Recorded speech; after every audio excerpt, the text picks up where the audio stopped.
One, there was some fight that broke out in his house while he was streaming. Then his fans might say that he's quote-unquote being mugged by the Florida Wildlife Commission for essentially mag dumping into an alligator, all while live streaming in the Florida Everglades.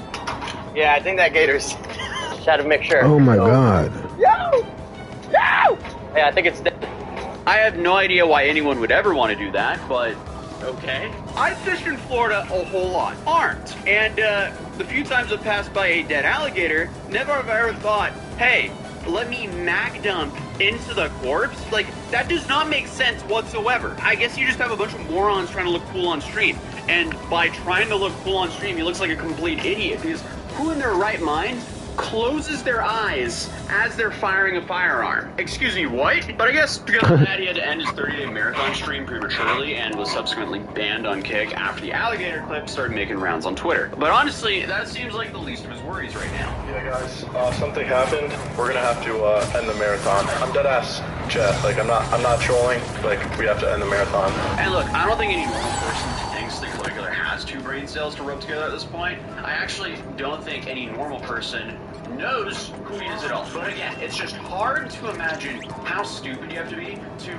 close your eyes and fire a firearm. Now on top of that, this is without a license and out of hunting season. And again, on camera. But I should also mention that if it isn't the Florida Wildlife Commission mogging him, then it's a good chance it's the Fort Lauderdale Police Department. That is what people are alleging online is true right now, since Clavicular, legal name Brandon Eric Peters, and his girlfriend Violet both apparently have warrants out for their assault charges and Osceola. I think it's Osceola. How do you pronounce that spot in Florida? How to pronounce his name as well as what you say.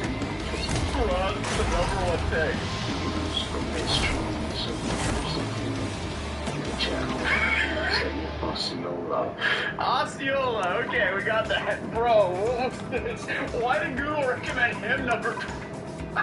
Osceola County, Florida. And people online are now saying these warrants could be potentially related to a fight involving Jenny Popok from back in February that was also caught on camera. So I guess when I joked about him crime maxing in my last few videos covering him, it wasn't exactly a joke. Forgery count. ARS 1322 indicates that a person commits forgery with the intent to defraud, and then it goes on to say knowingly possesses the instrument. There is absolutely nothing in this Form 4 that indicates that he was possessing any forged item with the intent to defraud anyone. He was asked by law enforcement what his name and date of birth was. He provided his true name and date of birth. Once he was searched, that is where that fake ID was located, according to the Form 4. Should I drive it? Just go.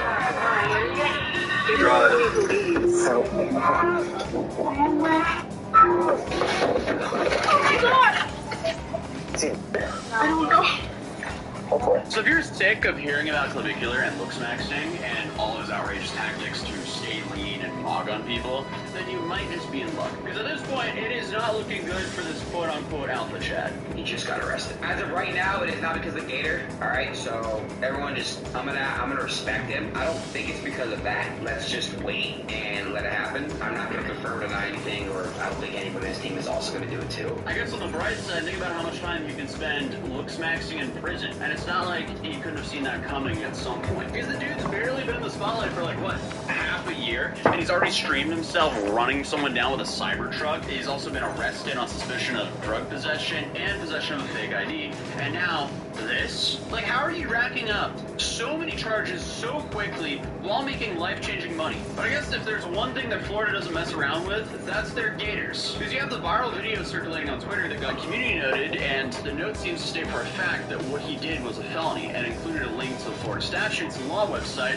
where the outlines broke down the laws. So even though Clavicular has actually avoided any real serious consequences due to his stupid actions up until this point, the fact that the Florida Wildlife Commission came out and made a statement about it, that's not a good look. So alligators in South Florida are a federally protected species, and you can't harass, damage, or interfere with protected wildlife, which means you definitely cannot fire 24 rounds into them unprovoked. And apparently these protections can still apply to animal remains. So even if they want to claim the alligator was already, deceased before they decided to shoot it, it might not actually matter. And apparently, if pursued at a federal level, Caligula could actually face up to $50,000 in fines. And honestly, it wouldn't surprise me if they wanted to make an example out of him, considering how crazy he was live streaming it. And that being said, if he somehow avoids the alligator-related charges, they're also discharging guns into the air at random drones, which Caligula claimed were spying on them, which also is federally illegal. Get Easy 10 on us with $300 off instantly when you join Google Fi Wireless.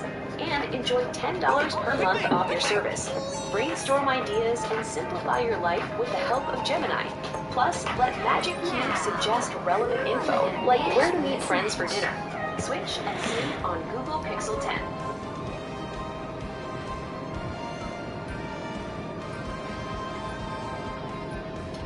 You hustle for your business. That's why TurboTax experts for business are in your corner, working for every dollar your business earned. You have two options. End up your taxes from start to finish by matching a dedicated business expert, or get unlimited help as you file taxes yourself. Getting started is simple with expert help. Enter your info and answer a few questions. Connect with a business tax expert on demand for step-by-step guidance. They're here to answer anything, anytime you need it, no extra fees. Your expert is backed by a team of tax analysts, keeping them up to date on every deduction and credit. Once you're done, an expert can review your return before submitting to make sure it's 100% accurate and your business gets every deduction guaranteed. After finishing up, you'll continue to get year-round expert support at no extra cost. Plus, we make it easy to file your personal taxes too. You know your small business. We know business taxes. TurboTax, experts for business. Top-notch team to win this one.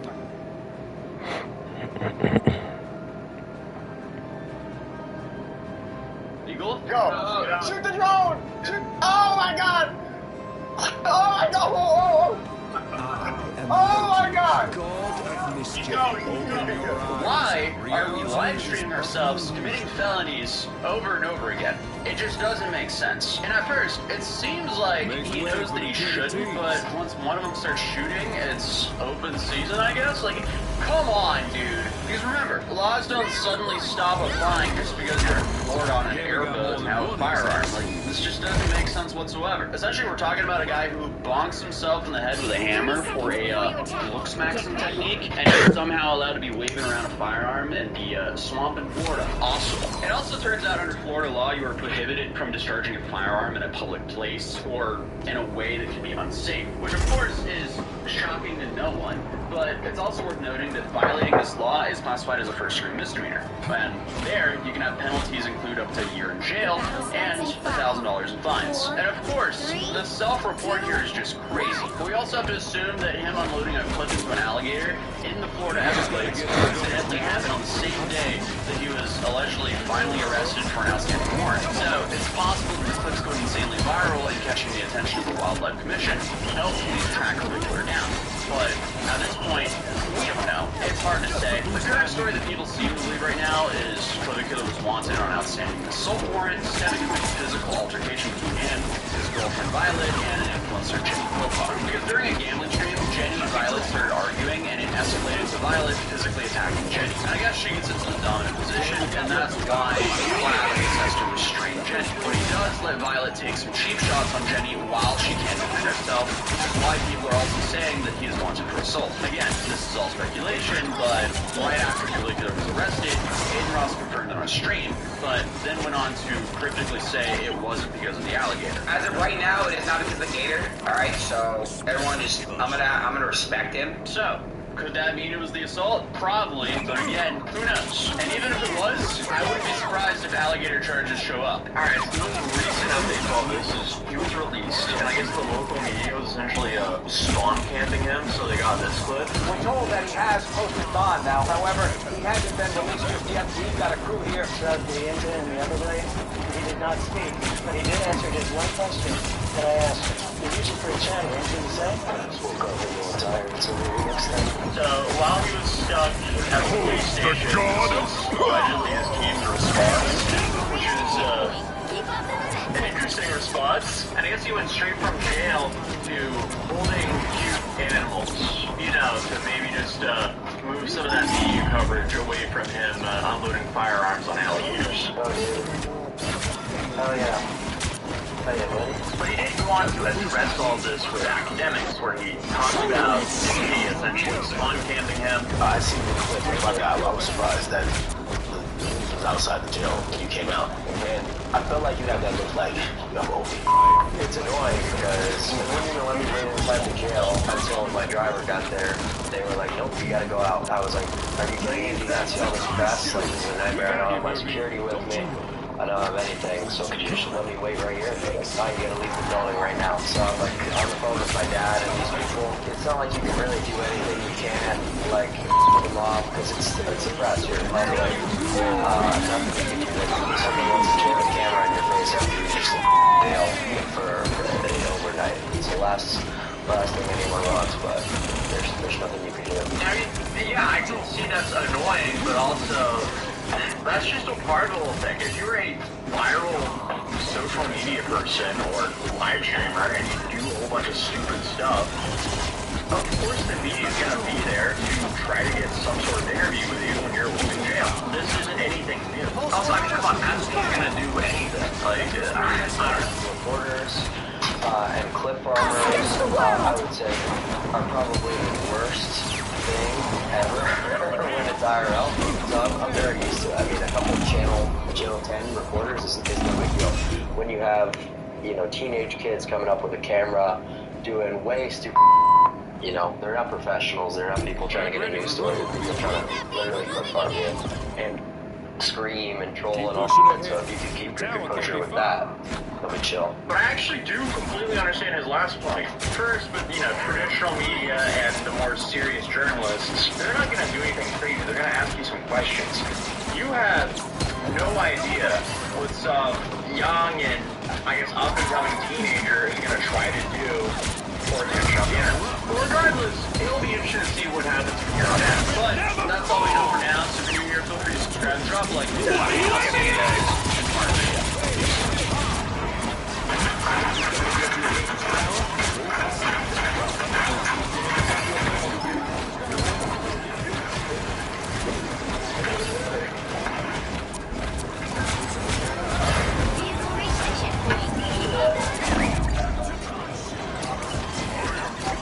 Born again!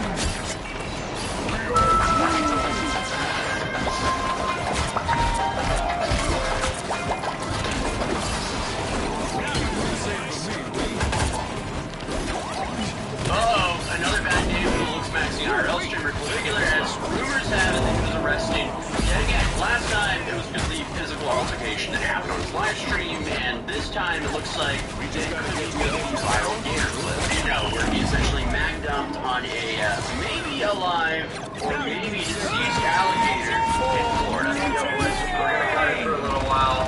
I'm gonna take care of some stuff, and we'll come back soon.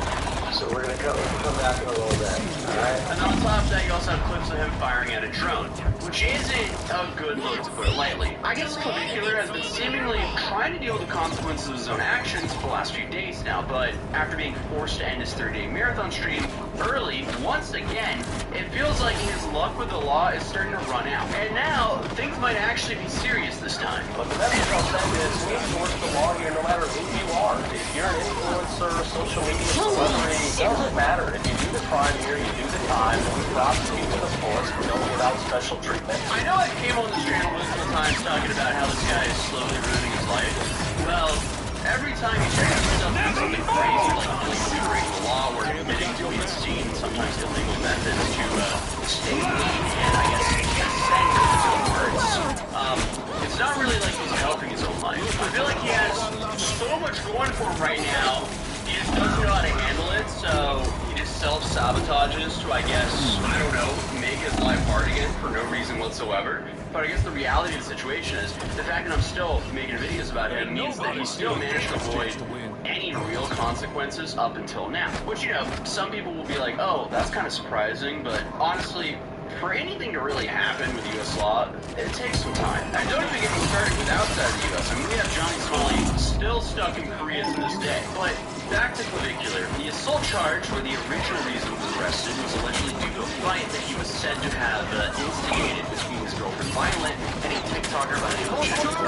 But in the time it took me to record and edit most of that video, he'd already posted bail, walked free, and did some PR with Baby Ghosts instead of this like big return interview with academics about how the jail wouldn't let him wait inside for his driver to arrive. Also, he was worried about all the press outside. In reality, there's like a half a dozen middle-aged dudes in polos. Like, it's not like he really had to fight his way through that crowd. Like, there's nothing intimidating about this. But regardless, his response to this wasn't exactly like, oh, hey, I'm really scared of going to jail, either for assault or unloading a mag into an alligator, or both. And I guess, to be fair, up until now, he has managed to get himself out of pretty much every sticky situation he got himself into. You know, mowing down someone with a Tesla, being at a bar while underage, possessing a fake ID, multiple times that, you know, he was using that Walter White special to lead Max. But none of this has really gathered up any real consequences. Well, like I said, until now, because one thing Florida's not going to let you do is mess around with their alligators. So Clavicular abruptly ended his stream again in the midst of this, what was supposed to be a 30-day marathon. Rumors started swirling online about him possibly getting questioned again by police in regards to the mag dump into the alligator. Time to switch things up, including which side you're on. You'll need a top-notch team to win this one. Coinmaster. Download now for free. King of Teams.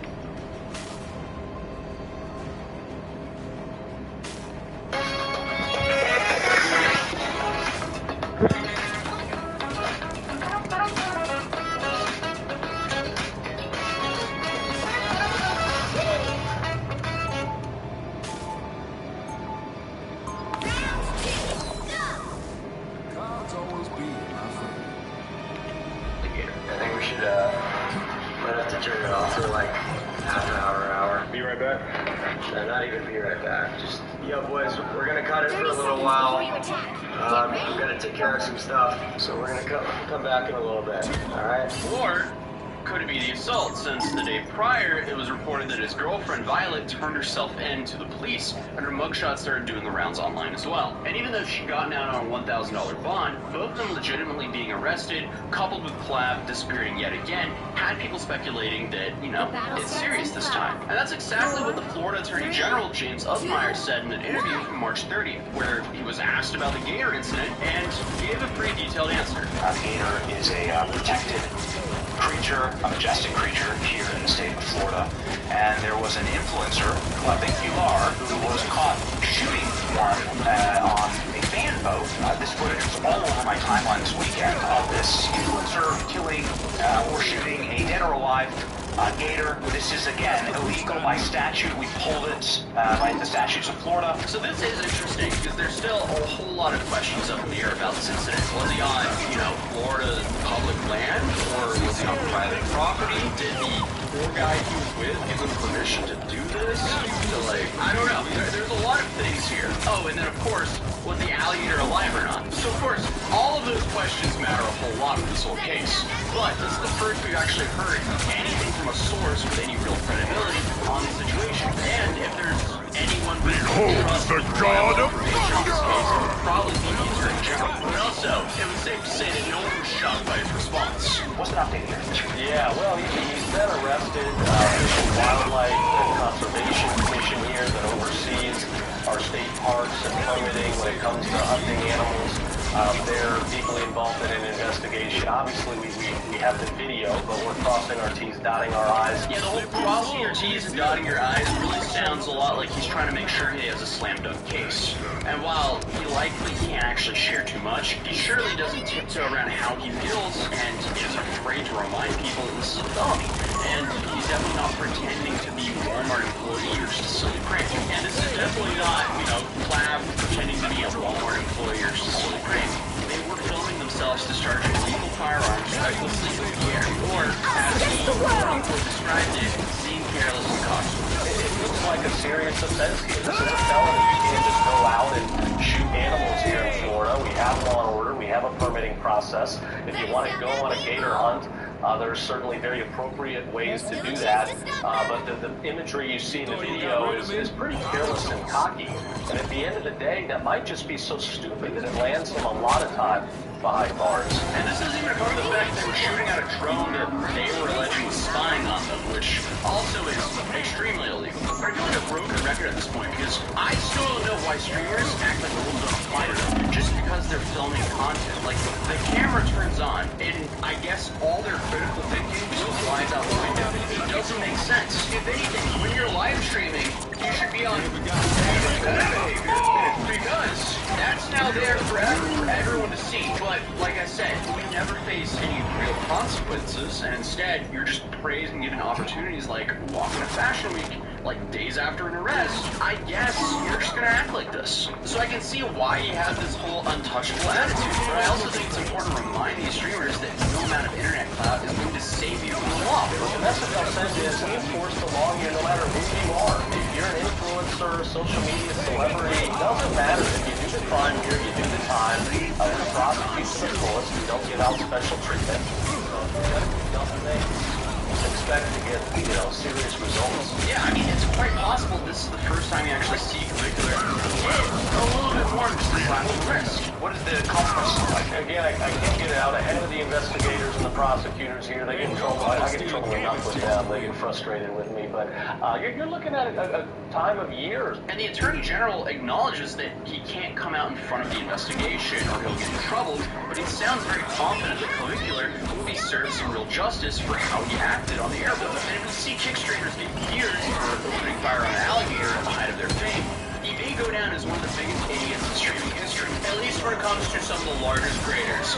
We have some Hall of Fame morons that he hasn't talked out yet, but this is maybe one of the more viral incidents. But for now, we'll wait to see what actually unfolds, whether it's a felony charge for the gator or some sort of combination of the assault charges. Honestly, anyone's guess for what's going to happen. Here's the whole thing. That was crazy, and I don't think anyone thought that he was just going to get away scot-free after that, but it seems like he did. His roommate did, however, let some interesting information slip on the street, so he's heavily implying that Caligula is not arrested and not in trouble, and I guess is just chilling.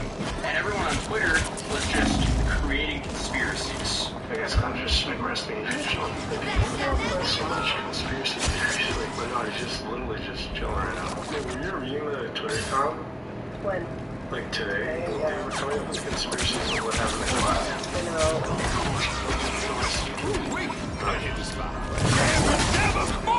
Playing.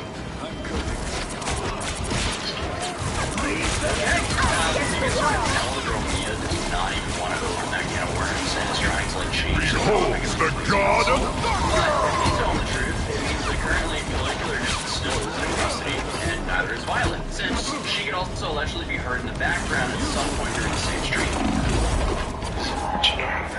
Oh, Violet. Do you need something? I can bring you some. What do you want? Don't give them Alright, what another are they inch. saying? I tell about yeah, they're angry now. Quick update. It seems like the guy who was way off that K was correct, and that Caligula was just apparently chilling at the house. Most likely the industry was killed involved with stuff. So it'll be interesting to see what happens going forward. Because now we have multiple government agencies looking into this. But regardless, I don't think this airlift situation is going to get brushed under the rug like the other things. So I guess we just kind of have to wait and see what happens. But that was a quick update on how Caligula is for some reason still slowly destroying his life. If you're new here, feel free to subscribe, drop a like on this video, and I'll see you guys in the next one. Peace. Y'all know I don't usually talk about apps. I like to take my time, and honestly, it's my home screen. It is prime real estate, people. Not everyone makes the cut. And yeah, I was a little skeptical too. I needed to make sure it passed the vibe check, as the kids say. Very official Lance Bass vibe check. Was it easy? Was it gonna blow up my phone while I'm just trying to exist? Because the second something starts acting clingy, free cash is basically a rewards app where you can earn by trying out games, apps, or offers in your spare time. Simple concept. And simple is important. I've got 1-4-year-old. My daily chaos quota is already full, people. What made me keep it on my phone was how straightforward it was. I can open it, do a little bit, and then go back back to my day. If you're curious, go check it out. No pressure. I'll be over here on my phone playing my games in peace.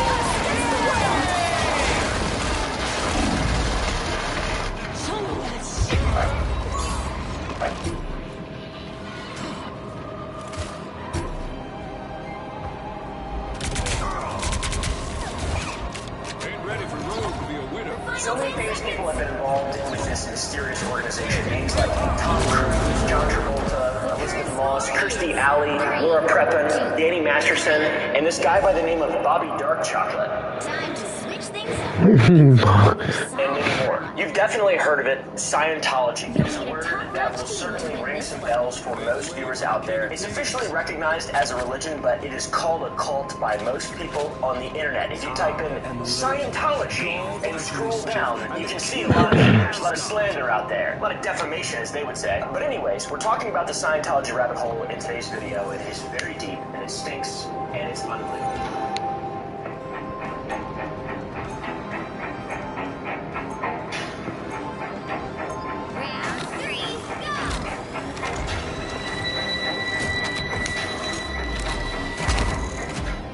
So let's start with a simple question. What exactly is Scientology? On paper, it's a religion founded by L. Ron Hubbard in 1953, offering a path to greater self-awareness and spiritual enlightenment through a process called auditing. But the reality of what Scientology is far more complex and disturbing. Puckering, I would say. What would you say, little boy?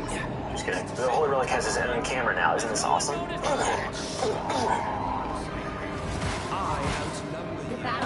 Before becoming a religious leader, L. Ron Hubbard made his name writing pulp science fiction. What is pulp science fiction? I don't know. But is there a pulp-free version? Throughout the 1930s and 40s, he cranked out hundreds of stories for magazines like Astounding Science Fiction, scraping by as a moderately successful genre writer. He was kind of the Hitler of pulp science fiction writers. This background as a pulpy science fiction writer becomes particularly interesting when you consider that Scientology's core beliefs involve ancient aliens. Yes, sir. Galactic confederacies and souls that have existed for trillions of years. I love aliens, by the way, and I'm not a Scientologist. Yet, we'll wait to the end of the video to decide whether or not I'm going to become one. Alright guys, we'll leave it up to you. If this video gets 100,000 likes, I will become this whole story is very tough. For a bit more context on L. Ron Hubbard, there's a quote that actually haunted him for decades. According to several of his contemporaries, Hubbard once declared at a science fiction gathering, a fucking nerd party, "You don't get rich writing science fiction. If you want to get rich, you start a religion." Which side you're on? I'm gonna write that one down. Of course, the church vehemently denies he ever said this because it would erode their legitimacy quite heavily. Yet, multiple witnesses, including science fiction writer Theodore Sturgeon, my favorite, have sworn to hearing similar statements from Hubbard at various nerd parties. The transition for L. Ron Hubbard from fiction writer to religious founder wasn't exactly immediate. In 1950, Hubbard published Dianetics, the modern science of mental health, and marketed it as a revolutionary self-help system. It is a book that promises to cure physical ailments, increase intelligence, and eliminate unwanted emotions, like constipation, for example. People flocked to Dianetics. People were very stupid in the 1950s. It became an instant bestseller, and Hubbard quickly established foundations across the country. Now, why? You know, sure, it promises all these epic things, but what exactly drew people in? The promise of self-improvement without doctors or psychiatrists. That's what drew people in. By the way, L. Ron Hubbard despised both of those professions fairly openly, doctors and psychiatrists. That becomes a cornerstone you'll learn more about. When the initial craze and virality of Dianetics in the 1950s began to fade and the organization faced some financial troubles, Hubbard made a pivotal move. In 1953, he repackaged his science fiction ideas as the Church of Scientology, adding religious elements to his teachings. It wasn't just a philosophical shift either, it was a very strategic shift. Notice how my preface was when the virality of Dianetics started to fade and the organization faced financial troubles. This began crazy. You see, my friends, religious organizations enjoy significant legal protections and tax benefits that self-help groups or honest people just don't get. This guy Ron's ingenious or whatever. So what is the appeal exactly? What does Scientology offer that attracts so many followers and has for such a long time? In spite of it just being a made-up science fiction work of nonsense that was built to extract money from people, the main attracting pitch for Scientology is that it offers you a precise scientific method to free you from emotional pain, boost your abilities, and reveal your true potential. This is unlike traditional religions where you ask for faith in unseen gods. Scientology presents itself as practical technology that can deliver measurable results. Don't believe us, they say. Try it for yourself and get your money back. Guaranteed. They don't actually say that. New members of Scientology typically start with basic courses focused on communication skills, things like how to smile properly and how to wave improper. Waving as well. Here's an example. Newbies also focus on study methods and introductory auditing, which is a form of counseling that uses a Meteor device that supposedly measures emotional reactions, aka nonsense. One thing that's sort of annoying about all this is that this stuff actually kind of works. The initial experiences genuinely can help people feel better.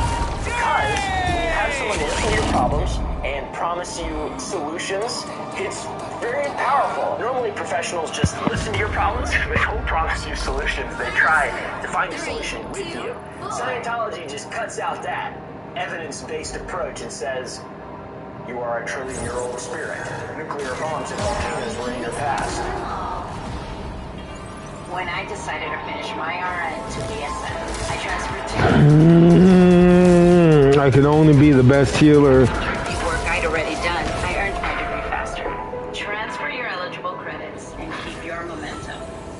Any pizza, any toppings, for just $9.99. Sheesh, I'm getting all kinds of ideas.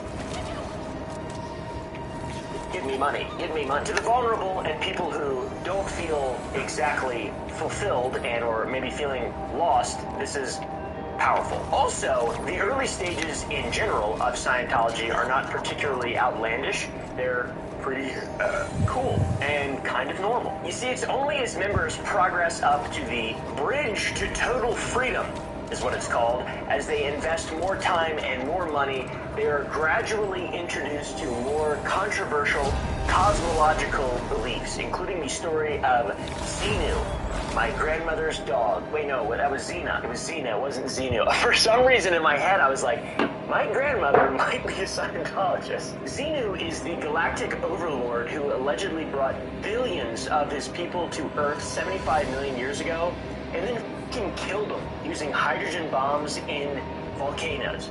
That is real.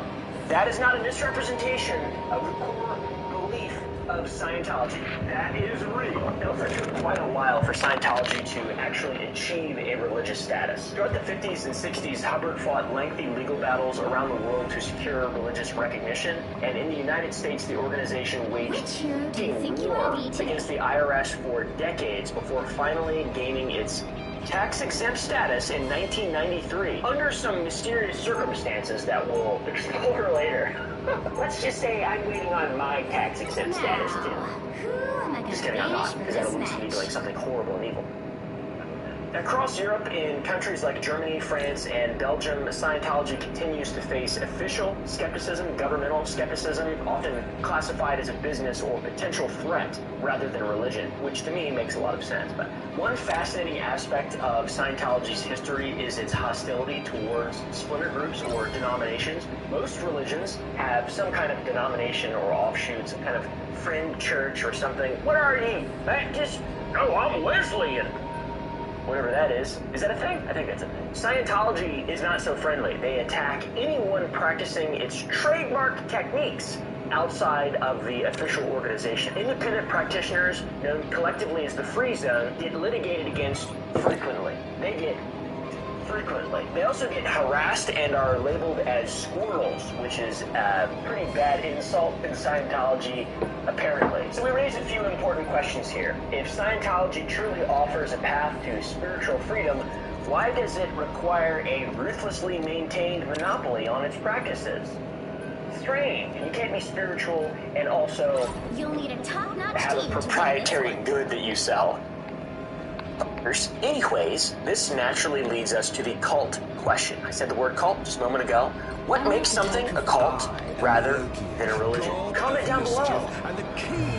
Or not. You're not going to win anything. Scholars typically point to several key factors. A, charismatic leadership. B, isolation from society. C, control of information.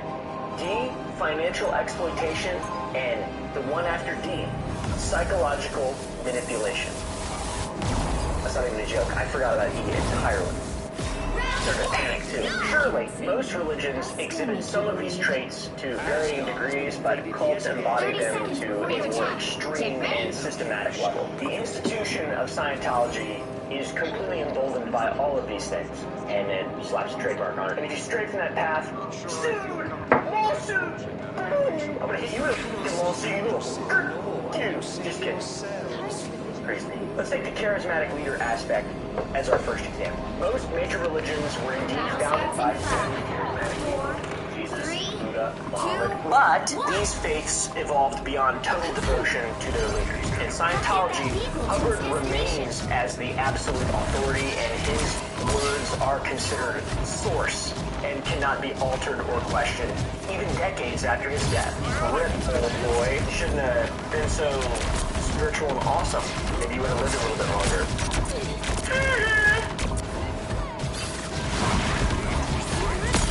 The control of the flow of information tells an entirely different story for Scientology. Mainstream religions generally make their core teachings freely available to anyone interested. You can read it online, read the Bible online, Quran, the Buddhist sutras, all without paying a dime. And before the internet, you could just go to a church or whatever. You know, what is it called? A mosque, right? Or a Buddhist one? A temple. You could get their teachings for free, is what you could. But by extreme contrast, Scientology reveals its central cosmological teachings only to members who have paid hundreds upon hundreds of thousands of dollars, and also signed strict confidentiality agreements with large legal penalties for disclosure. So join, pay us money, we'll teach it, but you can't say anything about it, because that's the only way we can put my jacket off. Financial demands also separate cults from religions even further. While most faith traditions encourage donations, they rarely make spiritual progress contingent on specific payment amounts. But in Scientology, advancing through different levels of the bridge requires increasingly expensive courses and auditing sessions with total costs potentially reaching millions of dollars per member. So they're really using a tithing, say, or passing around a collection plate. When L. Ron Hubbard says, bring me home at 20, he actually means, give me millions of dollars so I can lie to you, dumbass. That's what he actually meant. The Defenders of Scientology provides a structured path to greater awareness, a supportive community, and techniques to overcome past trauma. All pretty cool, valid things, but to its critics, it offers an initially helpful facade that gradually transitions into a system of control, exploitation, and isolation designed primarily to extract the maximum amount of money and loyalty from its followers. It seems like this is an unbiased piece, I promise. Very unbiased. And as we'll discover throughout this exploration of a video, the reality of Scientology is far stranger than most people realize. Things things get so fucking deep, so dark, honestly, and they go places unlike most on Earth, religions, that is. This is Scientology. It's part business, part intelligence agency, all working in lockstep towards goals established by a science fiction writer who discovered that creating a religion was indeed being profitable in writing about fiction. The secrecy behind Scientology is pretty interesting as well. At the heart of it lies one of the most elaborate classification systems ever created for religious teachings. The organization's materials are divided into distinct levels that members can only access after paying for specific courses or demonstrating a sufficient amount of loyalty to either L. Ron Hubbard or the new guy, who we'll talk about. The system is not just about spiritual progression, it is about information security and controlling that information and controlling people. One interesting factoid is that the church justifies its extreme level of secrecy with seductive logic. You see, unprepared minds like mine and yours could be harmed by exposure to higher level teaching. For example, what happens when you tell a normal person that Z is real? What the fuck are you opening that portal for? As L. Ron Hubbard once wrote, attempting to instruct a student in the upper levels when he hasn't mastered the basics is like trying to teach calculus to somebody who hasn't learned simple arithmetic. Thank you, L. Ron Hubbard. That's very elaborate. I really appreciate it, but that's pretty seductive. Seems cool. And you can't learn this because your head will explode if you try to learn it. So yeah, pretty seductive, pretty reasonable, pretty logical. Until you discover what those upper levels actually contain. The journey begins fairly innocently enough, learning how to smile, all that stuff, that techniques, basic auditing, which is the easier thing. These introductory materials are labeled Division 6 content and are relatively inexpensive, and they contain little that would raise anyone's eyebrows. As members progress, they move from being pre-clear to clear, the term you've probably heard of if you've ever heard of anything that has anything to do with Scientology. Supposedly, clear people are free from the negative effects of their reactive mind, which is the base human mind. Achieving clear status typically costs between $30,000 and $50,000, but when you reach clear, it is just the beginning of the real Scientology journey. At this point, your brain will no longer explode when you hear about Xena, my grandmother's dog, or whatever. It's the nipple, the tip of a very, very expensive, insane iceberg. Thought you wouldn't see me again? I have a feeling this might help. I unleash Us against the world! Park University's online degree programs are built for busy adults. Disappear! With our 8-week classes, expert faculty, and over 65 online programs to choose from. What are you waiting for? Classes start June 8th. Learn more at park.edu. This is where the organization's most closely guarded secrets reside. Levels, particularly OT3, contain the infamous Simu story. Galactic dictator allegedly brought billions of aliens to Earth 75 million years ago, placed them around volcanoes, and then blew them up with hydrogen bombs. Then, the disembodied spirits of these aliens, called Body Phantoms, supposedly attach to humans today and cause our problems. Off my back. Disgusting beast. Before accessing the OT Xenu materials, members must sign very restrictive confidentiality agreements. Ones like this. I don't know, that might just be a template one, or that could be an actual Scientology book if you read it inside. According to former high-ranking Scientologist Mike Rinder, these documents include clauses that make members liable for $100,000 in damages for each unauthorized disclosure, and the church has aggressively litigated against people who publish these materials, claiming both copyright infringement and religious persecution. The extreme secrecy extends beyond just the paperwork to Scientology's physical facilities. The organization's most sensitive sites, particularly those housing OT materials, employ elaborate security measures that would impress even a government intelligence agency or the Vatican.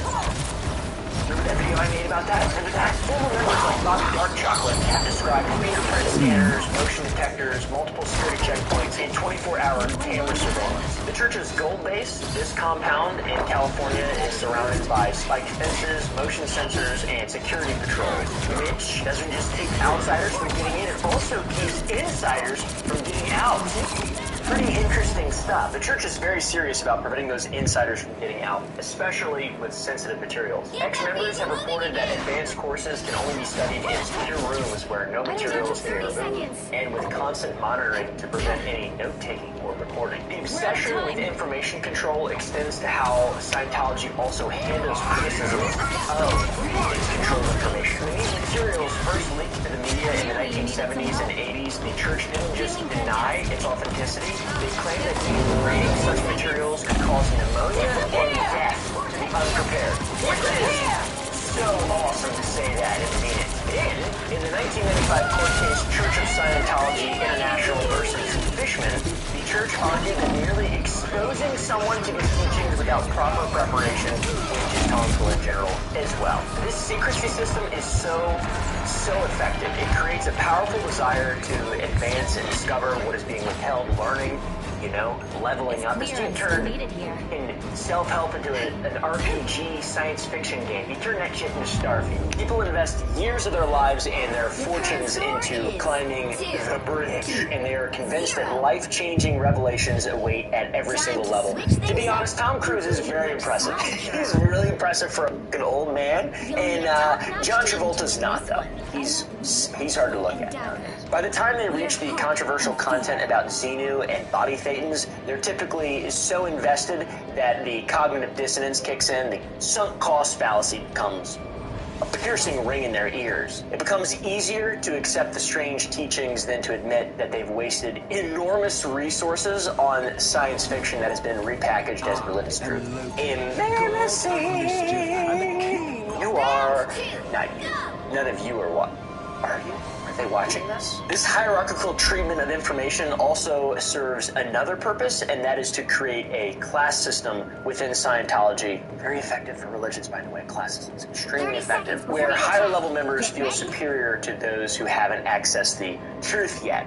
And if you have someone cool at the very tippy top, like Tom Cruise, not like John Travolta. He also lives in London now, and people speculate that he's distanced himself from the Church of Scientology. In most religions, by the way, sacred texts are considered gifts to humanity, freely shared to spread wisdom and enlightenment, but in Scientology, they're treated more like classified government documents or proprietary business secrets. You don't have to work to get there and spend a bunch of time being introspective and meditating and levitating or whatever they do in temples and stuff. You have to pay money and get shot. Oh my God. Taken advantage of and used by a bunch of people who you've been giving money to. It is a fundamental difference. Now, once you're in Scientology, especially if you join its elite Sea Org, the boundary between devotion and ownership begins to blur and then vanish altogether. The Sea Org isn't just a clergy. It is a paramilitary organization where members sign billion-year contracts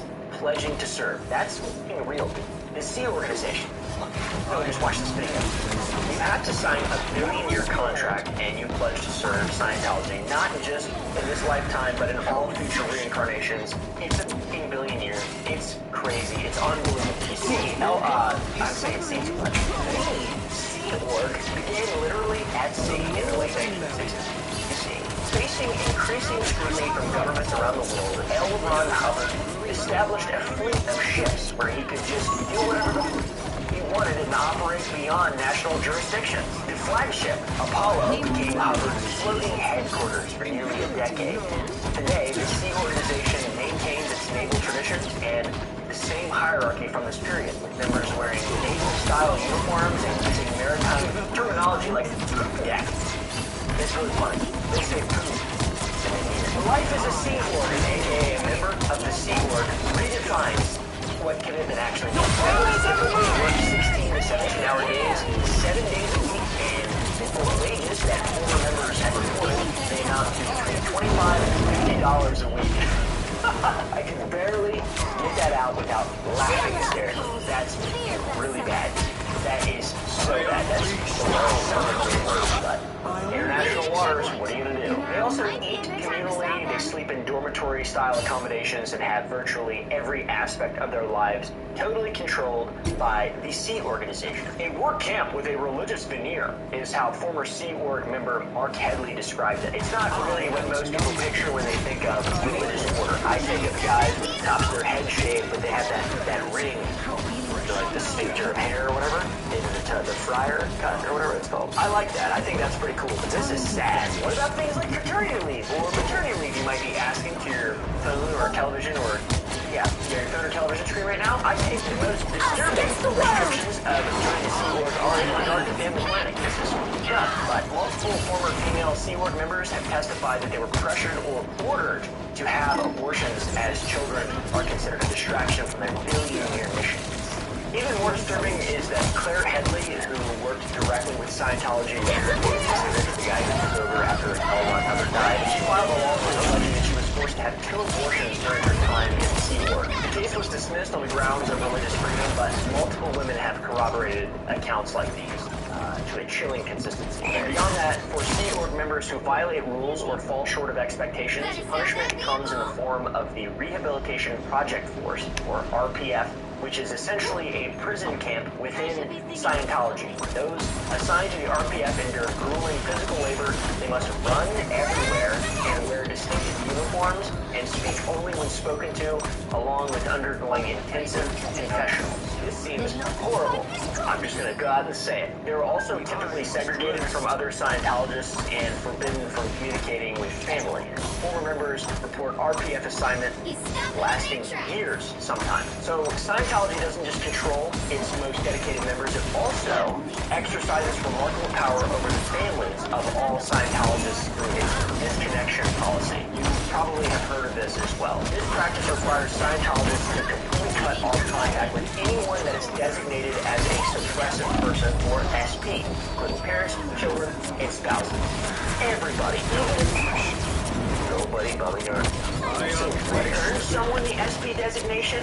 Well, criticizing Scientology, speaking to the media, seeking psychiatric help, or simply associating with squirrels others who have done these things. But the organization frames disconnection as a choice. Former members obviously have come out and describe an environment where refusing to disconnect means being labeled an SP yourself, losing your religious community, and potentially your livelihood if you work with other Scientologists. A lot of people do. They tend to work with other Scientologists because the only way is this bad. You can kind of see where all this is headed. And the human cost of this can be devastating. Mike Ritter, once the head of Scientology's Office of Special Affairs, who later became a critic of Scientology, hasn't spoken to his son over 15 years because he's been disconnected. He's a suppressive person. He left the church. And his daughter didn't even notify him when she was diagnosed with cancer. It's that dumb. Actress Leah Remini has described how her decision to leave Scientology cost her relationships with friends who remained in the organization. And these aren't isolated incidents. Disconnection has torn thousands of families apart. Very bad. Very unethical. Speaking of ethics, within Scientology, behavior is micromanaged through an elaborate ethics system. Unlike ethical frameworks that mainstream philosophy or mainstream religions that focus on moral principles and discipline and things like that, Scientology's ethics system is primarily concerned with productivity and loyalty to the organization. Members can be required to write up their overts, which are transgressions in detailed confessions that are kept permanently in their ethics files. Everybody is like Frank Sinatra, and Scientology is like the FBI. Conveniently enough, these files can be then used against the people they're on if they ever are critical about the church. Pretty much the best leverage that has ever existed. It's a really good system. It's a well thought out good system.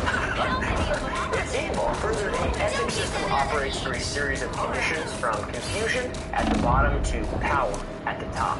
Each with specific formulas members must apply to improve their standing in this system. Failing to meet quotas like an elf or harboring doubts or even associating with critics can result in being assigned a lower condition, requiring various forms of amends and public confessions, which is ridiculous. Plus, they got this thing called the Hole, which is probably the most extreme manifestation of Scientology's control system.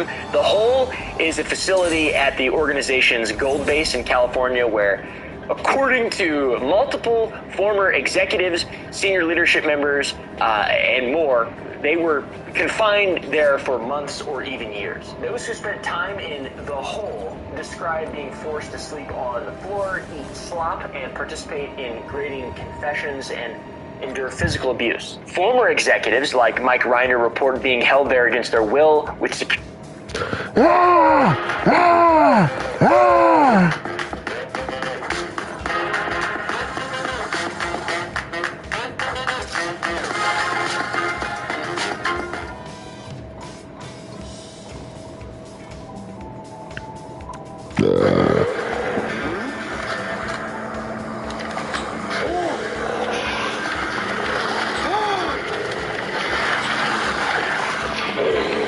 I want green energy technologies to succeed as much.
Nothing's gonna stop me. Yeah.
Which hero do you think you want to be today?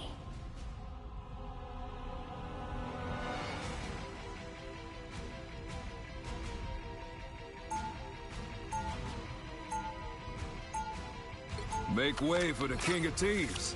Now, who am I gonna banish from this match?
You'll need a top-notch team to win this one. Life energy is a powerful weapon against evil. I'm not the type who fades quietly into the ground.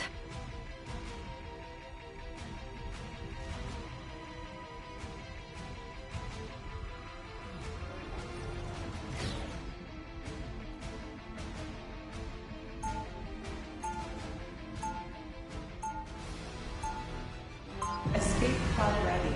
Opening escape capsule.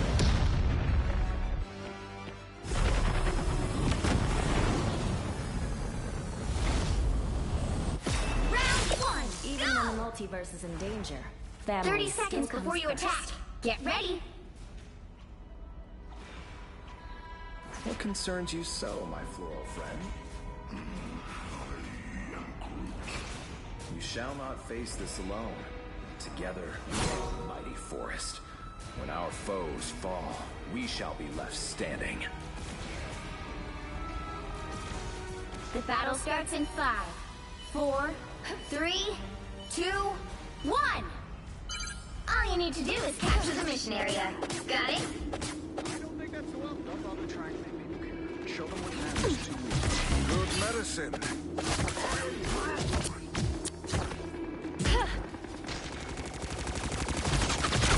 Oh my, invisible. Please. Behind you, my friend.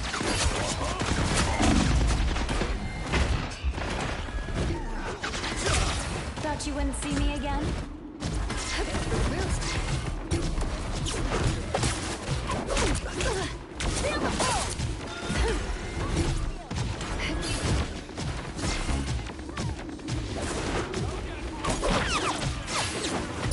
That's much better.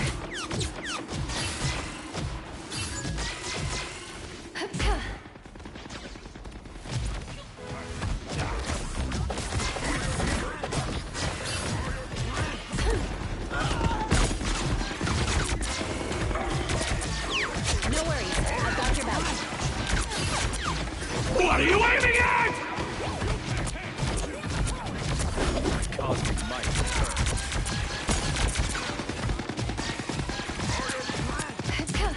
Feel the pull! This time I need you. Clear the way! No worries, I've got your back. What am I? Invisible?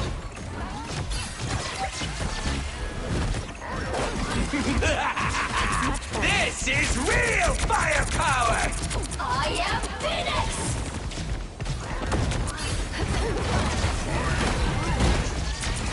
Disappear!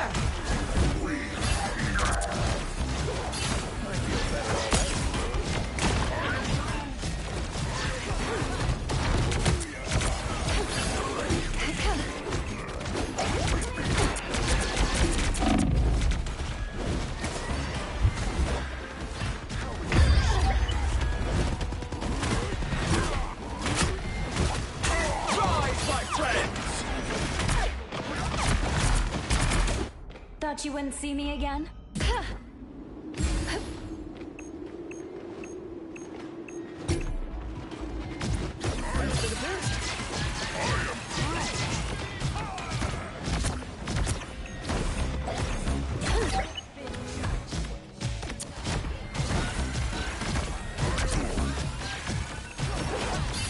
Force burst! A little help, please. Judge, jury, executioner! Only 60 seconds left.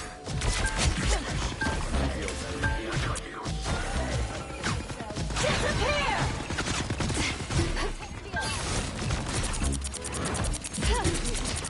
You won't forget that.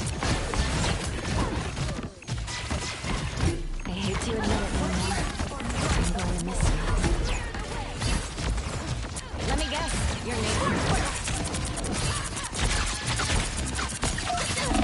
Down to 30 seconds.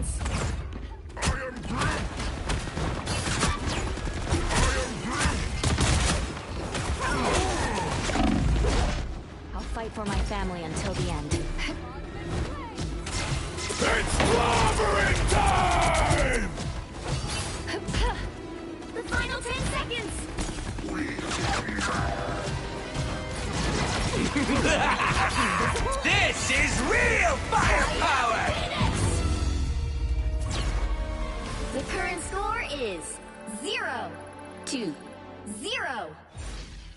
Time to switch things up, including which side you're on. You'll need a top-notch team to win this one. Agent F1. I'm going in.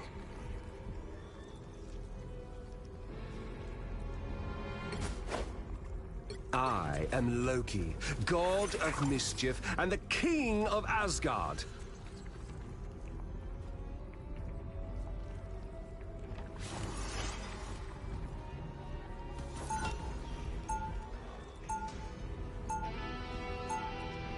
Round 2, go!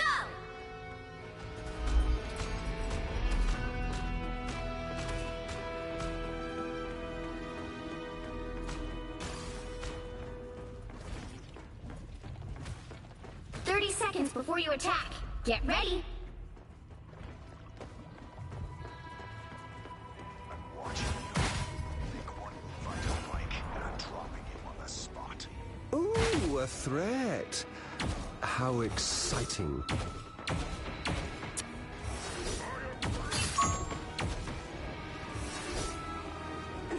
The battle starts in 5, 4, 3, 2, 1. You have to stop them from securing the mission area.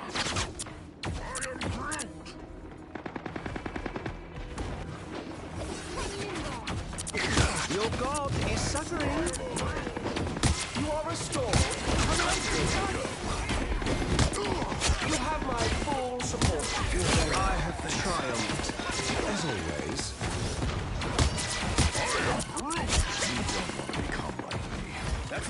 The more the merrier. I took apart that turret for all of our safety. That's much better. You're quite welcome. There you go! Invigorating, no? Clearly you needed some help.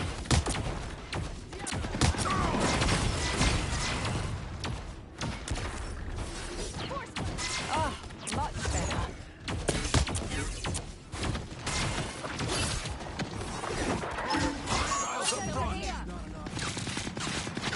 I have many places. Battlefield ready again. Oh, I'm fine. Don't mind me. You are restored.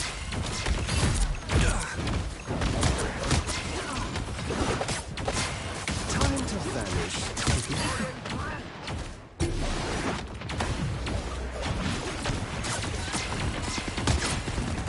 Your powers are mine! This is real firepower!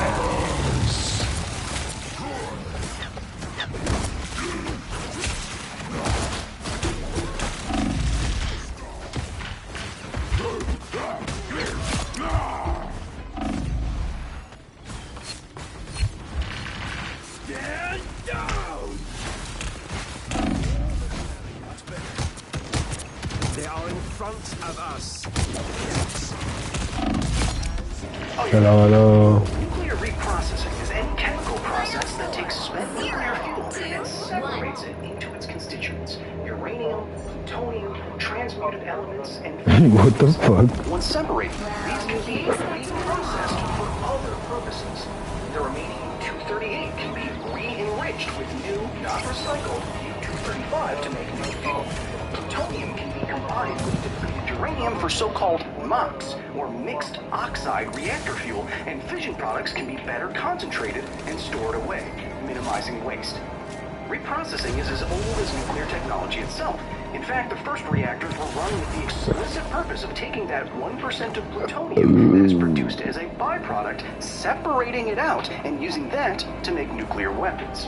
In any case, nuclear waste reprocessing uses a number of complex chemical processes that need dedicated infrastructure, security, supply chains, and facilities, in addition to all of the nuclear reactor buildings and stuff that we already have.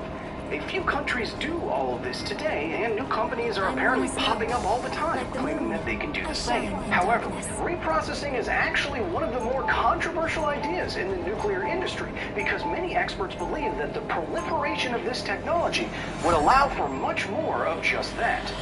Proliferation.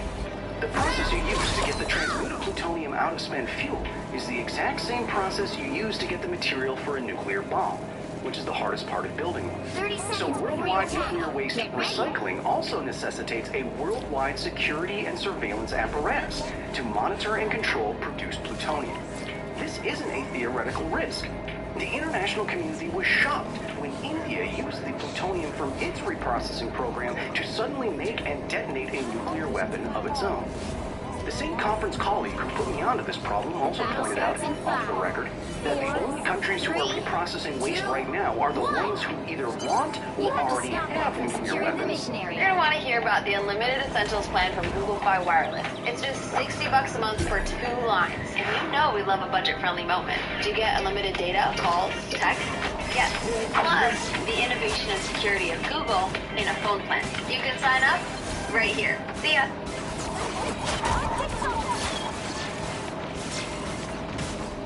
So here's the thing, this app can actually pay the players because it's sharing advertising revenue with them. Yeah, but don't these apps have like all those annoying rules like minimum cash outs or fees? Yeah, that's exactly why this phone stands out. There's no minimum cash out, no hidden fees, it's super easy to use and legit. Seriously? Because I've tried others and I have to say my experience with these apps was not good. Right, as someone who has tested dozens of those so-called money-making apps, I can tell you that 90% of them never actually let you get paid out of them. But this one's different. Okay, but is this gonna eat up all my free time? I mean, it depends on you. I literally just play casually. 5 minutes here, 10 minutes there, and the cash balance stacks up in the background. Oh, okay. And does it actually pay? Like actual cash I can spend? Yeah, straight to my PayPal. Or you can pick up gift cards like Amazon, Walmart, or Target. No weird crypto wallets or stuff like that. Alright, so what was it called again? Just Play? Just Play, right.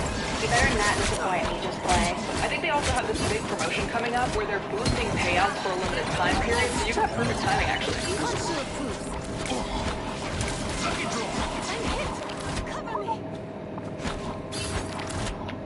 Over here, s'il vous plaît.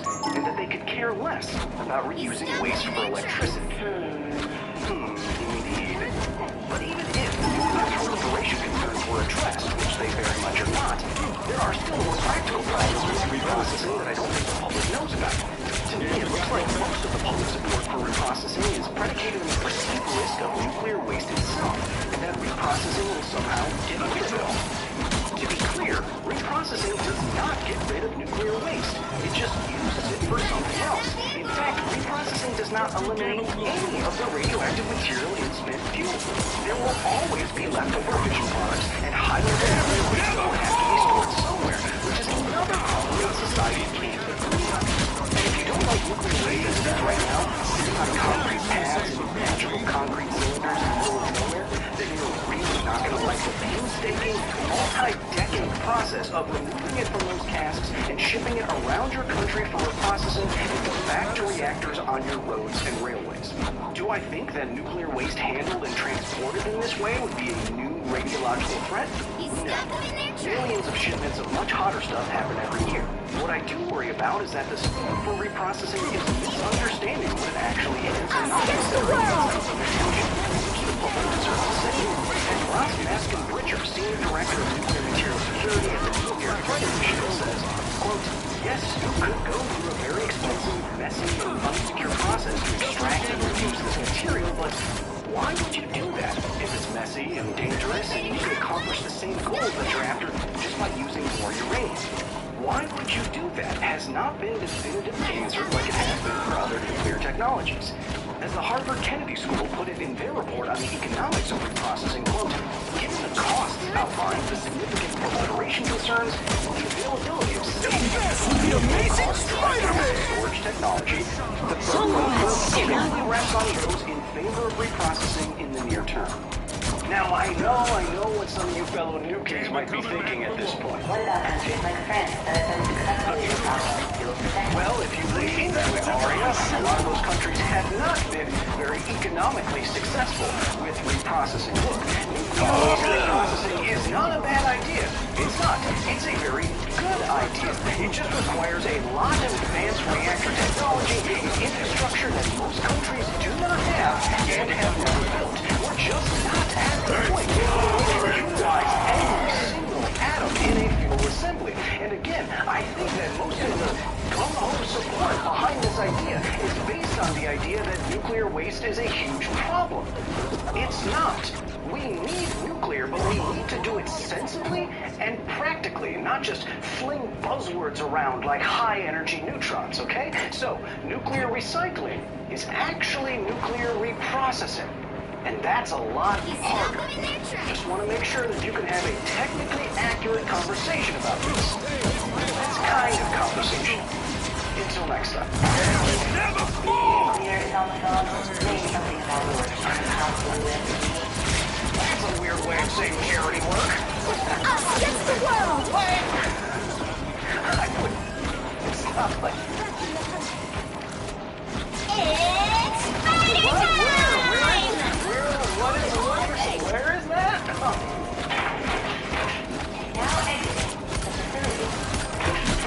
Thank you so much to the veterinary staff here at the facility for the direct and substantial support in the creation of this video. If you want to join the facility, if you want to drape on a hoodie that I was wearing before, if you want videos early, if you want every episode of the Office Hours podcast that's only on Patreon, if you want members-only live streams, if you want to join our Discord with hundreds and hundreds of nerds just like me, you can go to patreon.com/and join us today. And hey, if you support us just enough, get your name in every single video. And there's so many of you, I have no idea how I'm going to pass the look. I'm only getting so technical about this because I really don't want the pendulum to swing the other way, right? So right now, nuclear seems to be having a kind of renaissance in terms of build-out and public acceptance, and I don't want us to get distracted by other things that are technically really cool and would be good ideas, but if we try to do them, we probably not able to mess with the amazing Spider-Man! The public would be like, hey, is this nuclear stuff actually good? And then it's going to swing back. I just want us to focus on the solutions we know work right now, that we can build right now, to really, push us towards our climate goals. That's it. It's not like I'm a pedant or something. I don't even have a necklace on. Pendant. That's the word. Pendant. You'll need a top-notch team to win this one. Make way for the king of teams. Thanks for watching.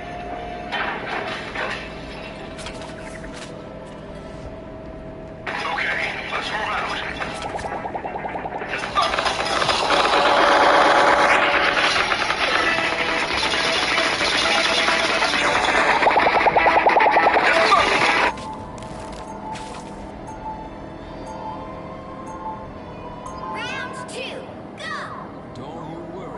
In my many travels, I've learned that the nuclear industry is unbelievably risk-averse.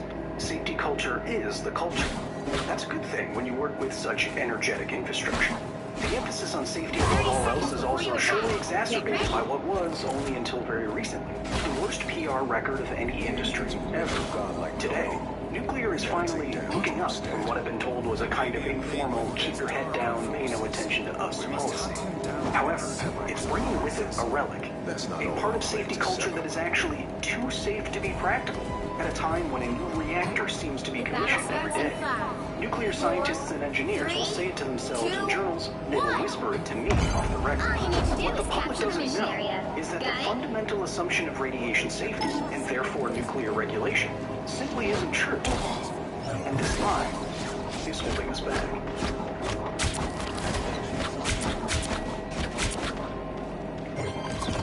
The nuclear industry is in between a spicy rock and a hard place. Almost every single one of the scientists, engineers, and officials I've met agrees with what I'm about to say, but for professional and political reasons, they can't say it themselves. What's clear from reading all the reports and studies I'm about to summarize is that many nuclear states are desperate in trying to get the word out to the public about something they see as painfully obvious. And I was drawn to nuclear for this very reason. The science and the technology was so clearly misunderstood and unfairly maligned that it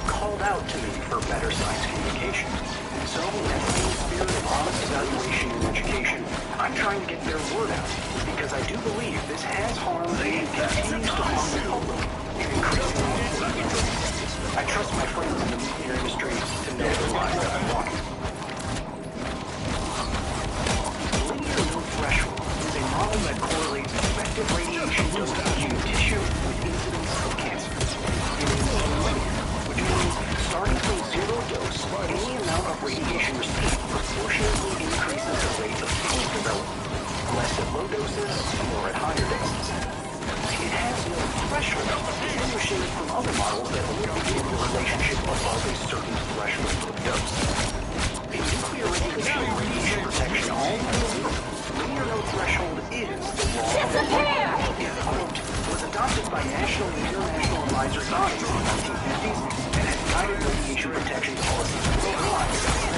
It is the bedrock of both regulatory policy and a paradigm shared by an entire school of inquiry in radiation science. LNT is easy to understand. More radiation, more risk.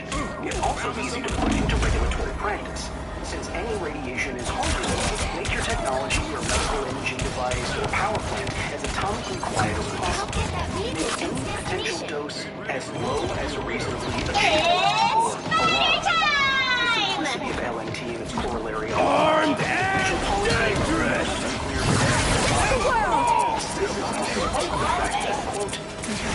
Radiation science community endorsed this LNT model of low-dose radiation effects.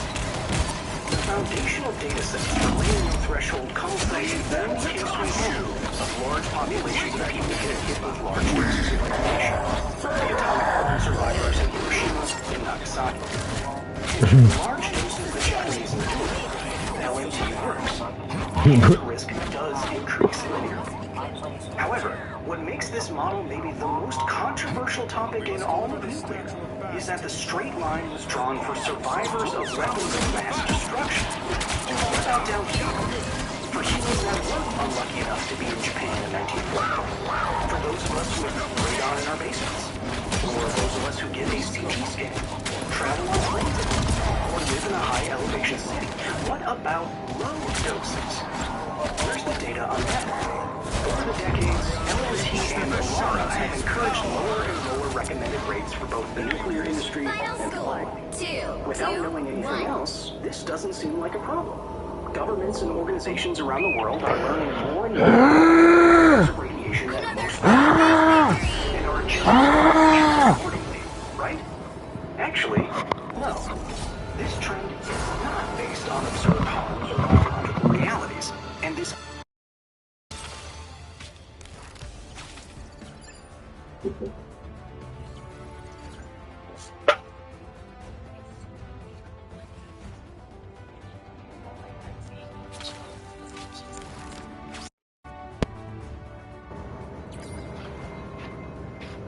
radiation is natural and omnipresent. There's uranium, thorium, and their daughters in the ground. There's tritium in the water. Between 1 and 100 cosmic rays from space are passing through you every second. There's radioactive potassium-40 in every single one of your cells. When the Earth first formed, there was even more radiation than there is now, as elements with shorter half-lives had not yet decayed and the atmosphere had not yet gained its full protective thickness. Life on Earth had to evolve under this high radiative pressure. Tubiana et al. Put it simply, quote, the life of aerobic organisms would have been impossible without defenses. Organisms on Earth developed in a bath of ionizing radiation and solar ultraviolet radiation, and evolved defenses and repair mechanisms to deal with this selective pressure. They had to. This fundamental fact of Earthling biology is incompatible with linear no threshold. If any amount of radiation is harmful, how could single-cell life arise under constant irradiation, especially when it was much higher 3 billion years ago? How could multicellular organisms with any appreciable lifespan, like you or me, survive such a carcinogenic environment? While LNT proponents will say, correctly, that low doses of radiation cause observable damage in your DNA is damaged even more by natural sources inside of your body, and it's repaired just fine in most cases, tens of thousands of times per day. The single biggest problem with LNT is that evolution and your body's natural repair mechanisms are completely ignored in every recommendation and regulation, which impractically and untenably skews radiation limits for the public and for the nuclear industry. Here's an example.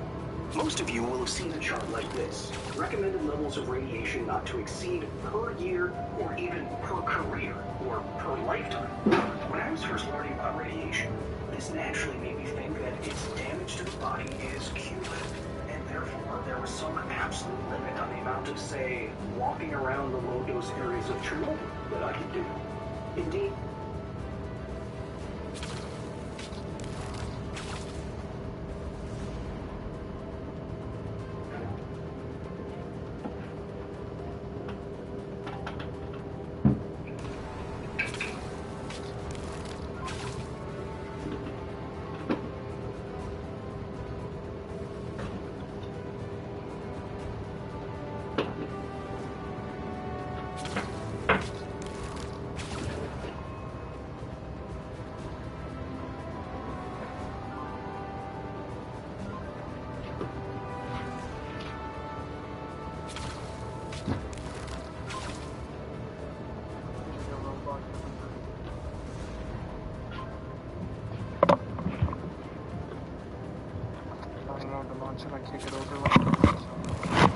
No.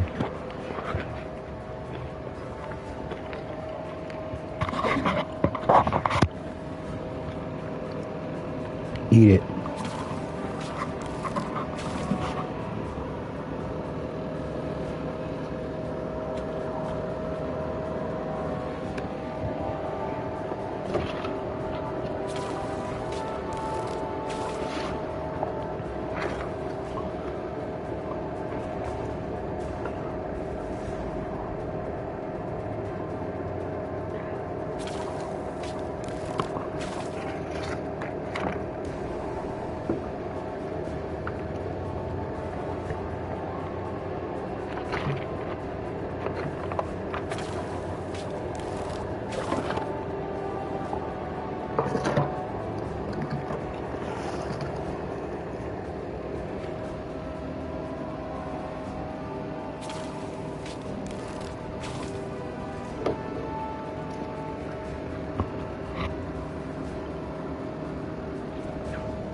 Hallelujah.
Hallelujah.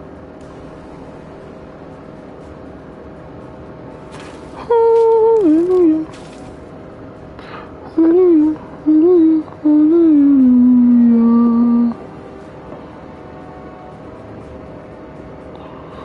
Hallelujah.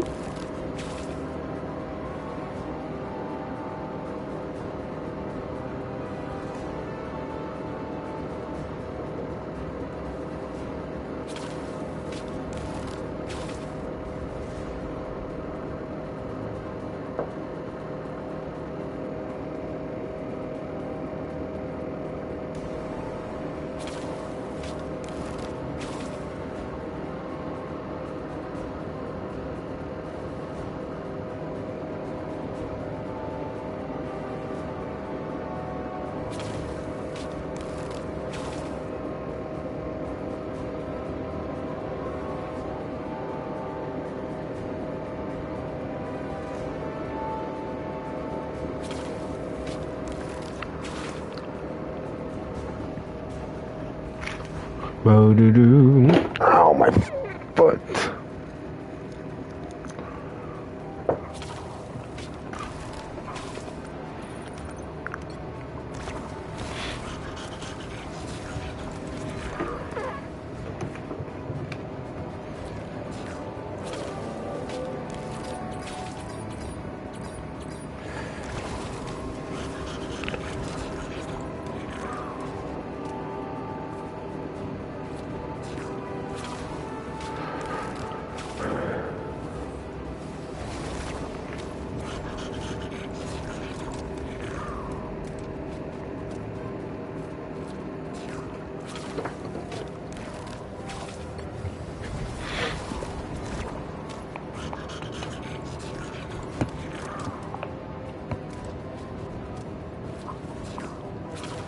No, you're not sorry.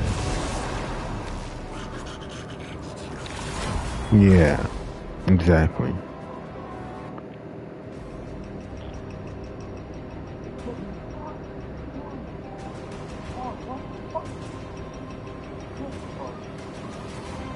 You'll need a top-notch team to win this one.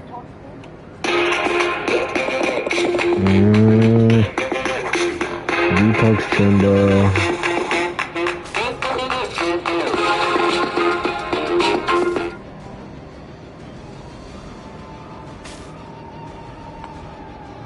What follows will change your perception of Match 3 games.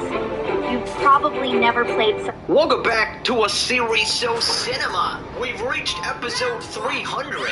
In today's video, a chatter has successfully rage-baited Hassan, calling him the worst version of Asmongold. He has responded very triggered. He brings up his degree from 2013. He claims he has decades of analysis experience, whatever that means. He claims he's the only male who gets objectified and that only women-hating incels don't like Hassan. Delusional. Local lobotomy, enjoy your Piker and loyal Hassan minion, Idubbbz, is back. He is still stun-locked from his content cop an entire year ago and is desperately arguing with chatters, claiming he was just trying to be empathetic. He claims he's going to release unseen content cop footage where he was going super hard on Ethan. Shiver me timbers. Idubbbz's OnlyFans wife, Anissa, is back and she's going after commentary channels now. She's trying to make fun of Nicholas DiOrio's appearance, calling him fat and ugly. She brings up Kino Casino and talks about confronting them IRL and beating them up. Totally normal behavior. Idubbbz is considering doing another creator clash. Holy CTE.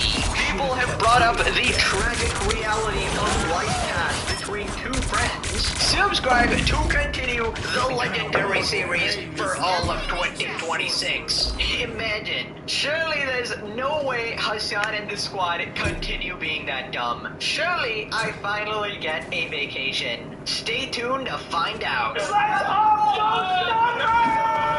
Now let's begin. Right, welcome back to the legendary series, episode 300. Not even the gods could have predicted this. Here we are, fighting the evil Diddy Piker and restoring common sense into the world one episode at a time. All while being extremely entertaining and creating cinema. So thank you guys for all the support, all the sweet messages in the comments, on Instagram. Shout out to my editor, Absolute Goat, for keeping up with this insane series here. But of course, we gotta start the episode with a classic Diddy Piker meltdown, a classic rage bait. Basically a chatter compared him to Asmongold. And Hassan, the Omega narcissist here, is not taking it too well. Hassan goes at it with a chatter who called him a well-groomed but worse version of Asmongold. The meltdown begins. You're a worse version of Asmongold that takes care of himself. You're comparing someone with a degree in the thing that he's talking about with like 10 plus years of consistent advocacy and political commentary experience, analysis experience, to a guy who just basically says yeah base over Donald Trump videos as of last year because he realized that that's a really easy way to farm the dumbest people on the planet. I think that shows your lack of intellect or intellectual curiosity. You don't come across like a brilliant centrist here. You don't come across like a moderate when you say stuff like that. You come across like an idiot, and most people can understand that. There's not a lot of back and forth happening about Asmongold's place in the Republican Party as a mouthpiece in the same way that is happening over me. So you think there's a reason for that? Bro, the fucking straw, every single time, this guy's always sipping on something, munching on something, holy tubby. What happened to your espresso cup? Hassan left that shit in Cuba? But of course, guys, Hassan Piker has a degree. He's an educated individual, of course. His poli-science degree from 2013. Bro is still bragging about his prehistoric degree.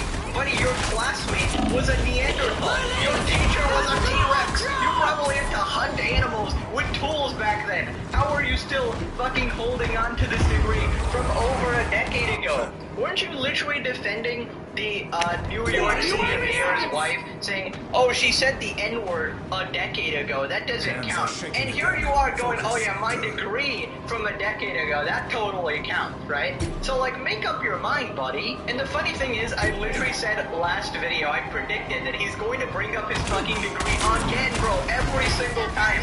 He unironically has the audacity to go, oh yeah, I do 10 plus years of analysis. Oh yeah, I got 10 plus years of experience. Doing what? Fucking reading tweets, dude? 10 plus years of consistent terrorist support, guys. 10 plus years of shocking my dog, yanking all their tails, even before Kaya, really continuing the tradition through the ages. He's upgraded his shock collar 50 different times. We get it, Hassan. You're a very experienced individual. Anyway, so then the chatter calls him a grifter, and in classic Hassan fashion, he pulls up their logs, you know, trying to get a quick gotcha. All you do is grift over emotionally charged fridges. Yeah, I think the reason why you have to lean into that is because you just, can't have a normal, sincere, thoughtful conversation about the stuff, and it's okay. You just have to, like, posture in a vague, generalized manner. been grifting. It's the longest grift of all time that has taken the last 13 years of my life, and a barrage of hatred along the way. It's the grift, bro. Anyway, if 2024 was about the groups, 2028 is going to be about the influencers. I think so too. His roach logs. Wait, what? So you're just a fan of Asmongold. What are you aiming at? It's always like this. These guys will be like, well, Asmongold sucks too, but you suck even more. And it's like, it turns out you just like Asmongold. You do get the same insults as women, lol, low-key funny, but also I'm sorry, yes, I'm the only male victim of objectification. Like, it's kind of a joke, it's kind of a meme, but it's also kind of not a meme. It's also always the same fucking sweaty incels that hate, like, female content creators that also hate me as well. There's still a chance to stop them. You will get no love from me. Innocence of the deep. How refreshing. So with all these total knowledge points, I could stay for free.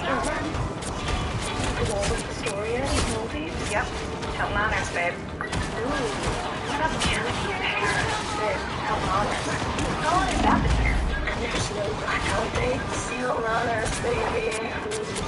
There's no way to colorize the way they moved it. When you want points that can take you anywhere, Help Honors, babe, anytime. It matters where you stay. Hilton, or the stay.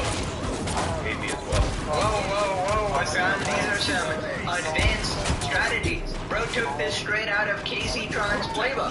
Incel, that's her ultimate, bro. Yours is Israel. Get the one, please. I don't think I can handle two. Also, I don't know why the hell he's bringing up women. We love women on this channel. We just don't like you, Hassan. There's absolutely zero correlation. In fact, I'd say that most sane women hate Hassan as well, okay? The only people on his side are like 50-year-old cat lady, gooner women like Taylor Lorenz, Jennifer Welch, and recently you added a new one to your arsenal, Laverne Cox, the 53-year-old trans woman that you are apparently really attracted to, really thirsting after, and basically saying that they're so young because they take HRT or whatever, just like fetishizing a trans person like a fucking weirdo. This can't get back to her. She's so fucking off. It's crazy. Anyway, when I found out that she's 53 years old, I could not believe it. I think HRT also, oh my god, holy moly, it is crazy, dude. Now, you said you have a very narrow window of attraction. What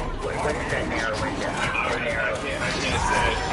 Would I fall in that window or am I outside the window? I mean, you can say you can be on it. I feel like he's in, bro. Don't give them Yeah, congrats, Hassan. That's your fan base right there. I hope you really kickstarted your relationship with this person. Make a great couple, obviously. Anyways, he also said that he's like a male victim of objectification. Bro, we all know that you love those articles that are constantly glazing you and talking about the sweat beating up your chest hairs, okay? You always constantly glaze those articles, so don't act like, oh my god, I keep getting objectified. They're calling me well-groomed right now. Bro, shut the fuck up. Anyways, this guy really talking about, oh yeah, sincere, thoughtful conversation. Yeah, you do that a lot, Hassan. Your dialogue almost exclusively consists of calling people PDF files or Israel dick riders, right? So you wouldn't really know thoughtful if it hit you in the head. And I don't know why he's so offended being compared to Asmongold. I feel like you should be flattered. He's 10 times bigger than you, remember? You're getting compared to the big dogs now, despite your actual emotion being equal to slop tubers. People responded, Hassan thinks his communications degree that was bought and paid for by his rich family makes him an authority figure in politics. Hassan is to mankind what a gelatinous mass of camel. What the fuck is to gourmet food? Okay, I've never seen that analogy in my life ever, but hey, if it's talking about Hassan's degree, it probably makes sense. But yeah, you're not doing him justice. Remember, it was a double major. It was a double degree of course. It was in communications and poli-science, both of which he absolutely sucks at. Hassan is probably like the biggest argument against college, right? Because if this is how he fucking turned out, right? He can't communicate for nuts, he just fucking screams at people, and his politics is horrible too. So, you know, they didn't really teach him much. Oh boy, we got the Hassan bot. Oh my god, not on episode 300, pal. Oh brother, Asmongold repeatedly calls for bombs in Iran. and for genocide, well, Hassan just wears nice clothes, I guess. Okay, yeah, that's a really honest way of putting it, obviously. Dude, legitimately, I don't know what fucking drugs you gotta take to become a Hassan fan. Yeah, Hassan, he just wears nice clothes, guys. That's why everybody doesn't like him. It's just his nice clothes, of course. Asmongold literally lives with cockroaches, and he's still more charming than Hassan. That is diabolical. That is actually crazy. How the fuck is this guy actually more liked and more well received than Hassan? Like, that's how fucking bad he is. Like, you're legitimately that unlikable that this dude with cockroaches crawling over him, he's literally comes out more relatable, more likable, and more actually down to earth. I think deep down Hassan just wants to be like Asmongold, a guy who doesn't care about clothing brands and all the wealth, but he put himself in his position of the point of no return.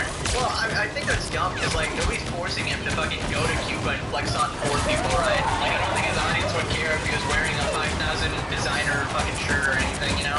Wait, what is this? Consistently hypocritical. Hassan 2019 scolds rich people who flaunt their wealth to poor people. There's no way. Why is she flexing directly to their face?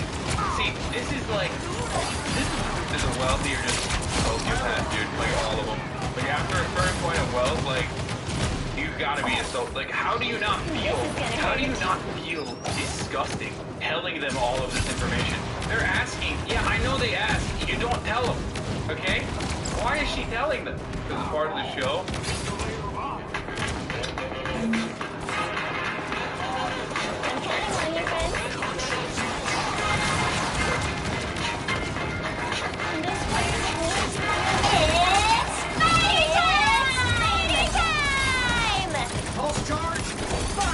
So here's the thing, this app can actually pay the players because it's sharing advertising revenue with them. Yeah, but don't these apps have like all those annoying rules like minimum cash outs or fees? Yeah, that's exactly what this place is out. There's no minimum cash out, no hidden fees, it's very easy to use and legit. Seriously? Because I've tried others and I have to say my experience with these apps is not good.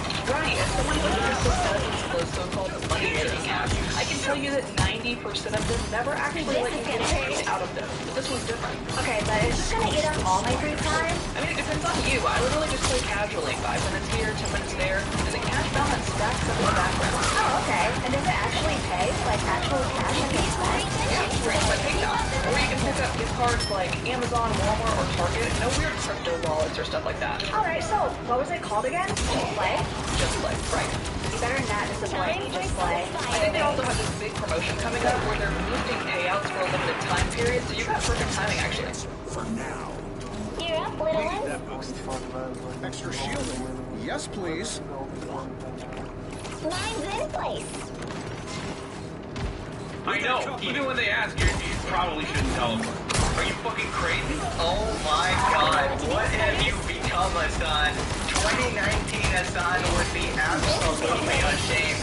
You got it right indeed, Hassan. If you're a wealthy person deliberately flexing your wealth in front of poor people, yeah, you gotta be a sociopath. Something that you just fucking did in Cuba. You absolute scumbag. I guess this has gotta see this. I didn't see it, and he is a loser. Hassan Piker visiting Cuba. His buddy in Cuba gotta be stacked. My man's the greatest, most ruthless capitalist to ever grace the earth. I don't know why we're surprised. Buy my badge. Moving on to Hassan's loyal minions, iDubbbz is back. The man that started the legendary series with his tragic content cop that backfires spectacularly. Well, he's apparently still snubbed on it after an entire year. He's still trying to justify his content cop, insisting he was just being empathetic. I genuinely don't understand your beef with Ethan. You very obviously didn't like him when you went on the show to promote CC. Oh, it was obvious? Interesting. Why all this though? Like, for real? LOL just doesn't make sense, in my opinion. Like, yeah, he said fuck off because rather than say people are concerned trolling him, you also just concerned troll. No, I actually had genuine concern at one point. And then he continued to harass me. Like, there's a lot of people who watch this shit that, like, do not, like, you have a very, it seems, based on your comment, it's very black and white thinking.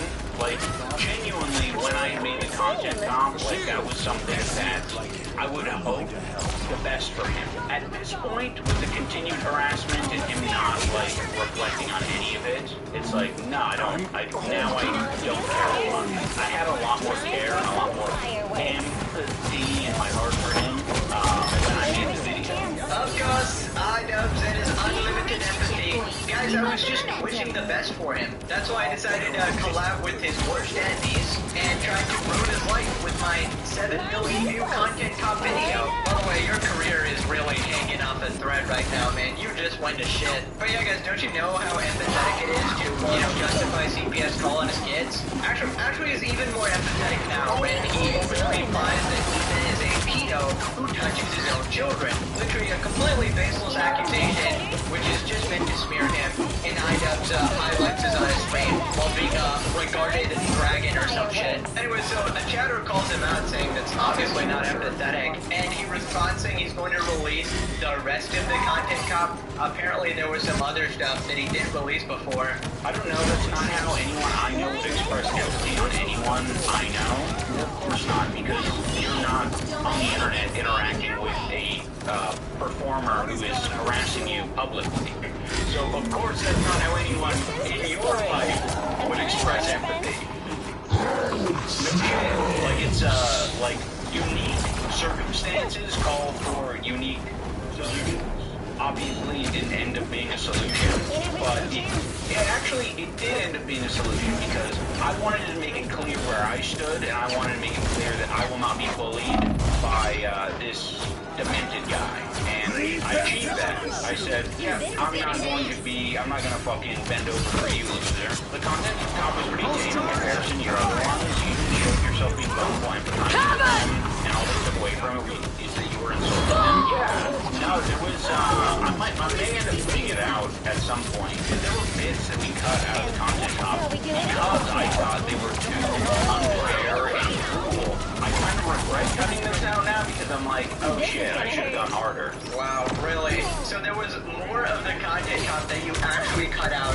Please release it. I want you to lose your last 100 viewers. That would be cinema. So go ahead and do it. I thought that, your reputation can't really get worse, but I'm sure with that segment, it probably could. How would you get worse than justifying a CPS call? I really wonder. It's gotta be like 4K Ultra HD footage of him just sucking off a son.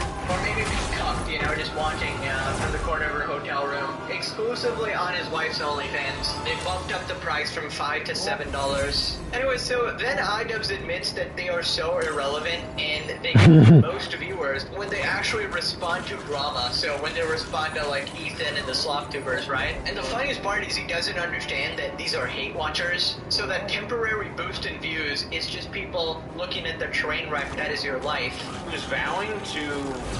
He's taking a vow of silence, covering Anissa and iDubbbz content.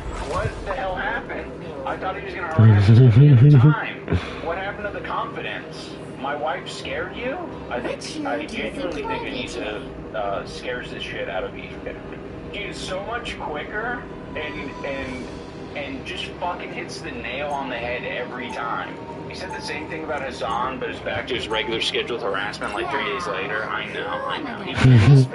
It is beneficial to engage in the harassment. Like, on our parts, like, we definitely get more viewers when we're engaging in that bullshit. Like, we're doing this for you. Like, I basically had to tell Anissa over the past, year basically, like, hey, like, lay off. We don't need to say anything. Just let it pass. Let it pass. Plenty of moments of like, let it pass, let it pass, let it pass. Because she can definitely engage in it. Ethan doesn't like when people are shameless in the back and forth. Well said, Wombat Whittler. Same reason he's afraid of Destiny. When he can't play victim against someone who doesn't care, he doesn't bother. His biggest strength is pride bullying. You fucking hit the nail on the head, bro. Get down! No! Relax. I can play puzzles in chaos anywhere. Just open it and go. Nice job! Come on, honey!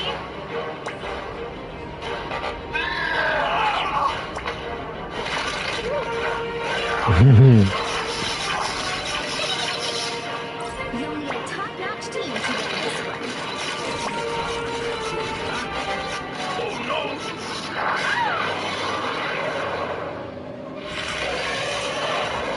Play now for free. I am Loki, god of mischief and the king of Asgard. No internet on the train again. TikTok Lite lets you preload videos in advance. Just tap offline mode before. Bro, nail on the head. Yeah, cry bullying. iDubbbz, you were physically crying in your video where you were desperately trying to bully Ethan. Like, you are the cry bully. Also, what a pathetic admission that you are so irrelevant and so lame that we are the sole people who are keeping your career alive. He's basically saying that the second Ethan and the drama channels stop talking about iDubbbz, it's completely over for him. He's gonna lose his last 100 viewers, of which like 50 to 70 are probably hate watchers, not gonna lie. And he's gonna basically be down to nothing. He's already below minimum wage, like I don't know how much of a failure you could possibly be now. So anyways, where there is iDubbbz, there is his OnlyFans wife, Anissa, and she says she's really mad because people are making fun of her husband, tries to do this couple together shtick or whatever, despite her being the one that humiliates him the most. People are starting to see Anissa as her own person more often, and it's a good, like, it's a shift I'm happy to see because she is, she's a lot more mean than I am. Anissa rules, even the creatures love her, the creature... Am I the only healer? Yes, I am. I fucking hate when people are mean to my husband. I fucking hate it. And that's why I think a lot of people behind the scenes that have been shitty and mean to you say that I'm the problem. Right. Because I will be such a bitch if someone is mean to you. Like, I'm thinking about even AB and stuff. I think AB thinks I'm the problem.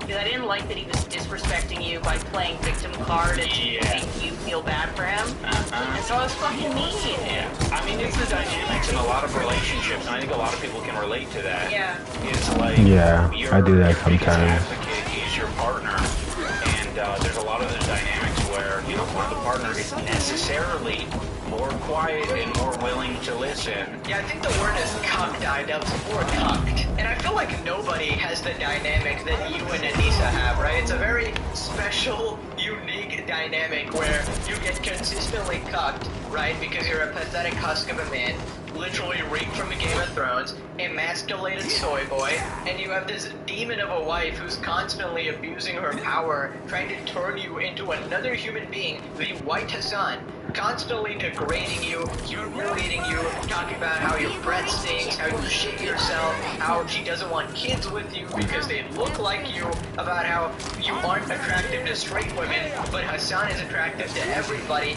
Like, I wouldn't wish this type of shit on my worst enemy, bro. Being in this toxic of a relationship is genuinely awful. I actually don't think there's a world where you could appeal to strength and with your I saw the audience ever. Oh my god. And I remember the one time, like, Asmongold talked about this, he specifically said that he doesn't want to talk about iDubbbz because it was so sad seeing him get destroyed by his wife this month, right? The guy who literally talks about everything and does not give a shit about most things, let's be honest, is pretty blunt and brutal to people, right? Even he saw this and he was like, nah, this is too much for me, bro. This fall off is fucking too much. People responded, he's so mad that he lost the feud. He's a content cope. He's Norway. He's in a basement. He's on the Arctic Pole, living in an igloo. No matter how pathetic and awful these two are, clips like this remind us they learned nothing. They're not sorry, and they would do what they did again. They deserve none of your sympathy. They're both terrible people. Pro is seething alone in his mother-in-law's basement. No, he has Anissa, of course. So then iDubbbz talks about people trying to snap him back to reality, right? His old fans still urging him to try to reach out to the old iDubbbz. Anissa, don't cry. You're fading away. She's siphoning your energy. You know it's true. Leave her. Rebuild yourself. The fans are with you. Dude, I hate the fucking, the messages like that. It pisses me off so much. They're like, I know you, iDubbbz. You're not being yourself. I know you. I watched you in 2016. I know who you are. You aren't this. You're the N-word guy. No, whatever this is. Snap out of it, iDubbbz. You aren't this way. You're the N-word guy. Say it. That would make me so happy Right now, Idubbbz, say the N-word, please. Right. I mean, this is some Hassan-level mental gymnastics here. Idubbbz, nobody wants you to say the N-word, you colossal moron. They just want you to screw your brain back in and reverse the lobotomy you got. You went from a logical, rational, common-sense person to a Hassan Glazer. It's truly the saddest fall-off of any human, potentially in all of humanity. And he always tries to do this where he tries to paint his 7 million fans as racist, right? Oh, they just want me to say the N-word again. No, Idubbbz, that was literally the worst part about you. You know, edging for no reason and taking it too far. Nobody really cares about that. They just wanted the logical guy who would actually do a good thing. You know, call out villains on the internet and be funny and creative while doing it and make it this massive spectacle as well, right? And now look at you. You're the villain. You're the one taking money from charity secretly. Oh my god. Being exclusively racist, doing these slanderous accusations, and squatting up with Hassan. Tragic. Moving on to Idubbbz' wife, Anissa. She is now going after commentary channels. She's very obsessed with commentary channels. Here she's talking about Nicholas the Oreo, and she's trying to make fun of his appearance because he's a big guy, and it's not very woke. Now, quick recap. Basically, Anissa called Oreo fat, and Oreo responded saying that she's also insulting Frogan because, you know, she's a similar size, and then Frogan responded on Twitter going pound for pound with Nick, and that was like a whole thing. Then Anissa said, bro's ankles, dude, look at these ankles. Look like they've been pumped with salts, and he needs a lymphatic drainage snap. He looks like he has a rotation of goods. Frogan just found out that all of her friends think that she's disgusting. That's the funniest part of this entire drama. Anyways, Frogan responded to Oreo, let's go pound for pound. I will bring my scale out and you bring yours. Winner gets a McFlurry. I know you want badly, you fat bitch. Responded on stream.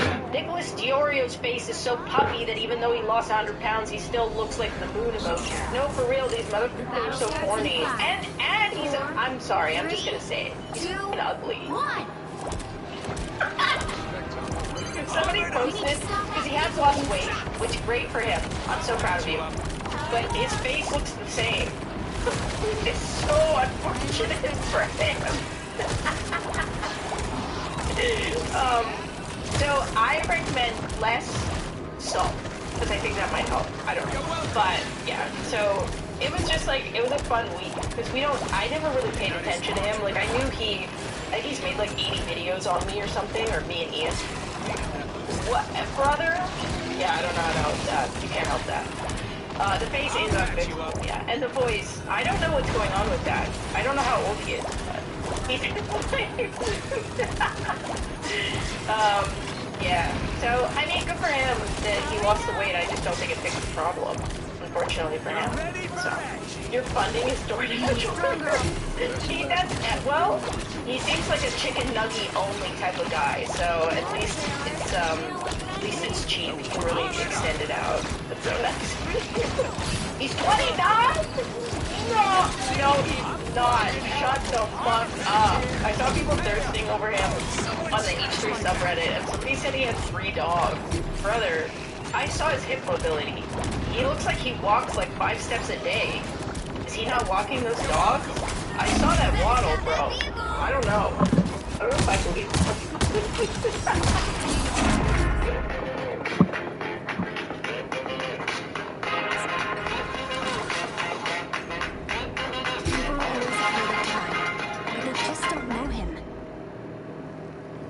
Lights out.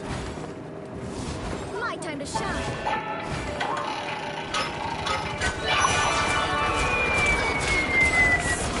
They hit a checkpoint. Now might be a good time to stop. Claim Master. Download now for free. Alright, Ty. Now we really have to attack. Right. Now, listen, I personally would never make a fat joke. I've never done that in my life, ever. Okay, just kidding. Okay, I don't claim to be woke, okay? For her, she claims to be this woke person, and it's extremely hypocritical, right? Here we have Anissa, the beacon of goodness, fat-shaming someone, and going way further, you know, saying shit about their face, you know? So that's like an intrinsic attribute you can't even change. So that's obviously like way more messed up, and she calls it the problem that he needs to change it or whatever. What happened to your empathy, Anissa? Yeah, I just find this whole thing crazy coming from her. I guess like the OnlyFans is giving her this confidence, a bunch of like simps lacking off her or whatever. I suppose this is the confidence you get from selling your body for $5 online, right? Surely it isn't protection at all. But yeah, calling somebody ugly while being the most hideous soul to ever exist and being like this evil person is just crazy. I mean, the best you could do was freaking iDubbbz, who you also don't like, right? You don't want your kids to look like him, right? Part of the reason why I don't want to have a child with you is because I'm terrified if we have a girl that she's gonna have all your masculine features.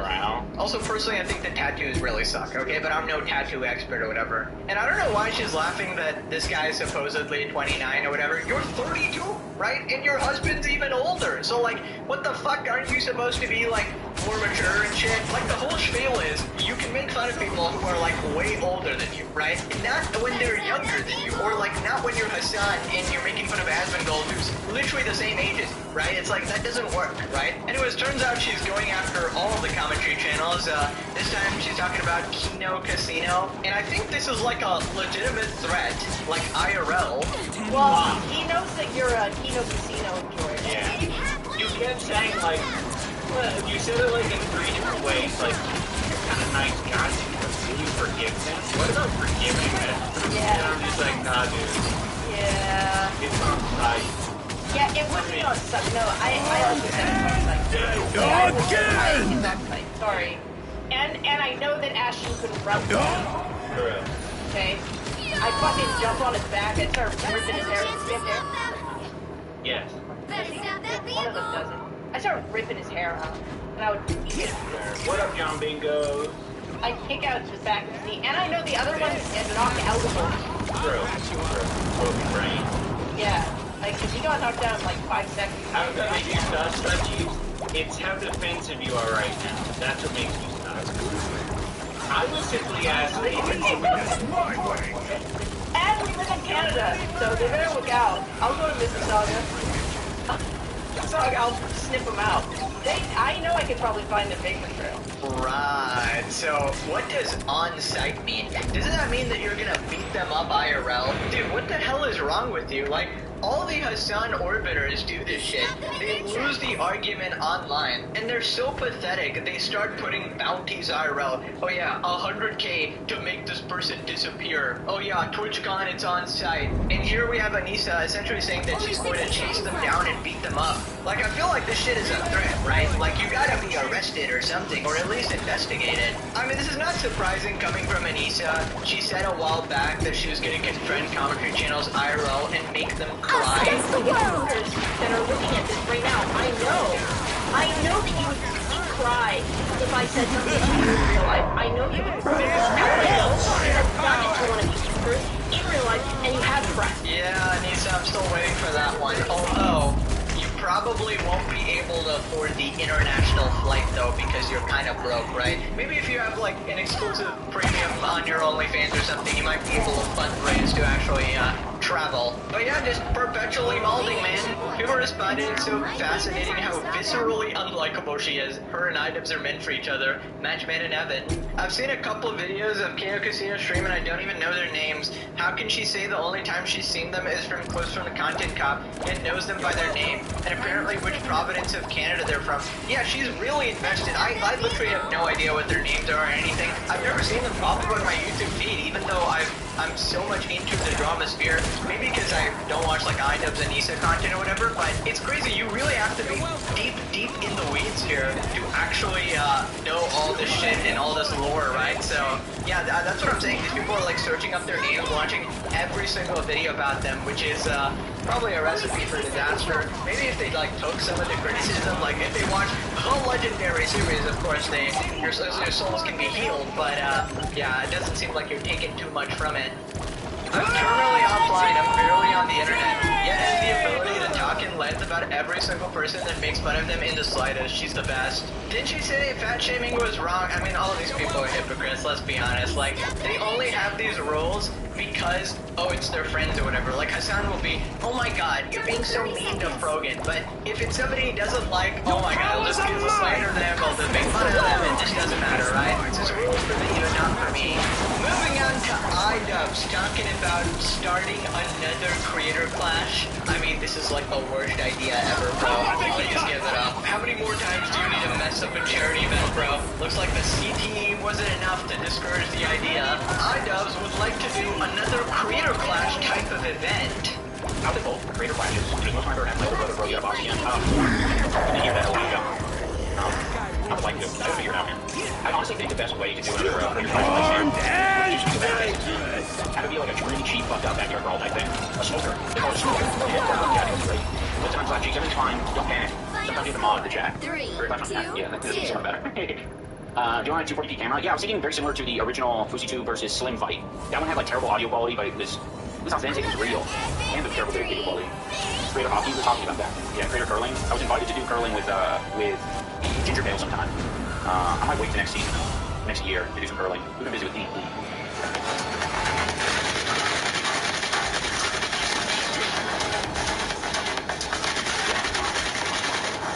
Own the battlefield. Mech Arena. Download now.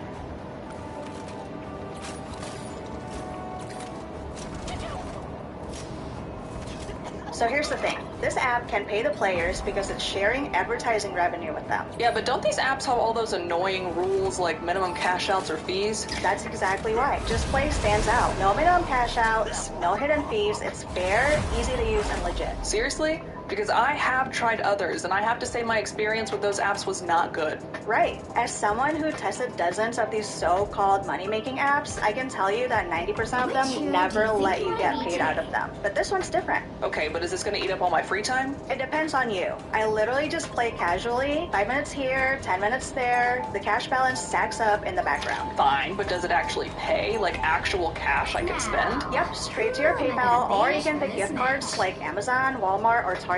No weird crypto wallets or stuff like that. Alright, I'm sold. What was it called again? Just Play. You better not disappoint me, Just Play. I think they got this big promotion coming up where they're boosting payouts for a limited time period, so you got perfect timing actually.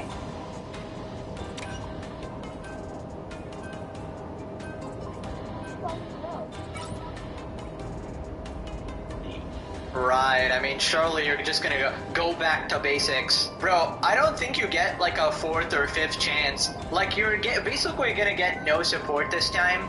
Back then, you had a ton of support from the general community, a bunch of creators who wanted to work with you. Now your reputation's in the gutter. It's not like you can get more than 10 people to show up anyways. But yeah, this is a colossal failure of idea. Nobody likes you anymore. Nobody's gonna come. Heaven forbid you take from charity again. I mean, the trust is completely gone. Nobody trusts you to handle events like this. And most important of all, I don't think your fucking wallet can take it, dude. It's time to go offline. People responded he doesn't have the goodwill from the community to pull off another thing like this. I don't know, I feel like H3 Snark would throw their money into their pit. I mean, if they wanted to lose it, sure. How much did that amount to for the lawsuit trio so far?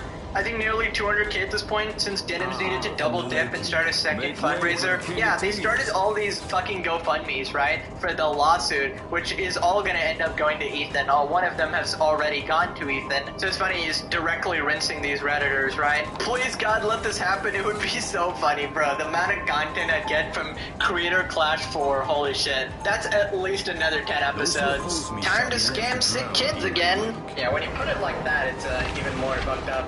Moving on to iDubbbz going after Ethan and defending Hassan again. I got some of the people on Leftovers excited about my recreation of the extremely malnourished. I'm actually pretty proud of this because I did lurch my head forward into Nerd Neck pretty well. I think that's about as accurate as you're going to get right there from a normal proportion person. Yes, I am saying that his proportions are abnormal. Parentheses, derogatory. Parentheses, insulting. Parentheses, zero empathy. Parentheses, insult. Oh, also he's, continuing to harass Hassan as well. Unsurprising. Okay, seriously, what the fuck? How is that harassing Hassan? Calling him out for the stupid Cuba trip where he's eating up all the power, being this rich elite and LARPing.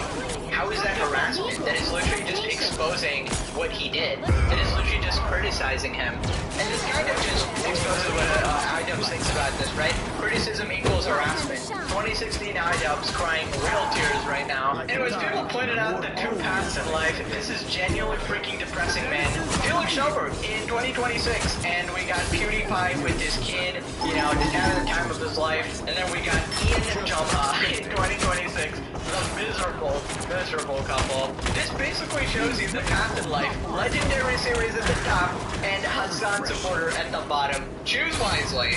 Even Max Mofo still has more dignity than this worm, and he mostly just gets drunk and yells. Still can't believe he blew Max's wedding for her tattoo appointment. He didn't give a shit about his best friend's wedding. Like, imagine doing that and thinking you're not mentally sick. I mean, whatever. If you don't want to go, you don't want to go. But for the tattoo appointment, that's a crazy reason. I don't know. Depressing. They both got what they deserve. True. I'm happy for Felix and his family. He seems like a genuinely good dude. He probably is. Now click this video to continue the Legendary series for a long time to come. Next goal, episode 365. An entire year of cinema. Holy, I'm so proud of this community. Thank you for all the support. Follow me everywhere to keep up to date. And love you guys. Thanks for watching. I'll see you in the next one. Bye-bye.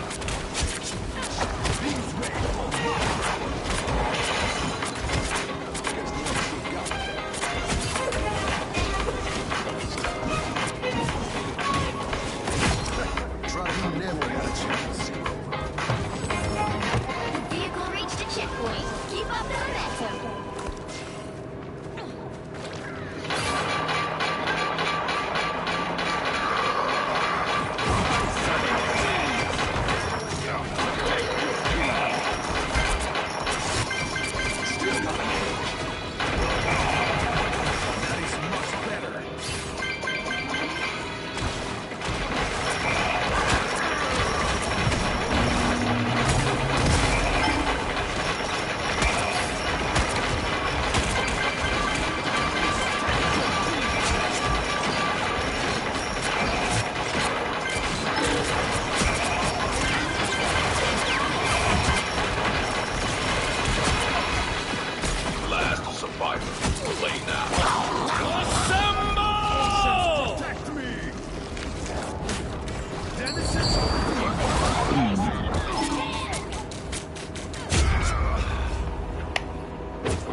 Imagine a man who preaches freedom yet funds dictatorships. A man who aligns himself with sovereignty yet profits from surveillance and positions himself as a hero whilst naming his empire after symbols of corruption and villains, greed, creatures who tried to enslave Middle-earth and got Aragorn. How about that? Today's video is about the Antichrist, aka Peter Thiel. Like most people, I like Lord of the Rings. And to most people, the Lord of the Rings is a warning about the power and the dangers of corruption. To Peter Thiel, it looks like a business plan.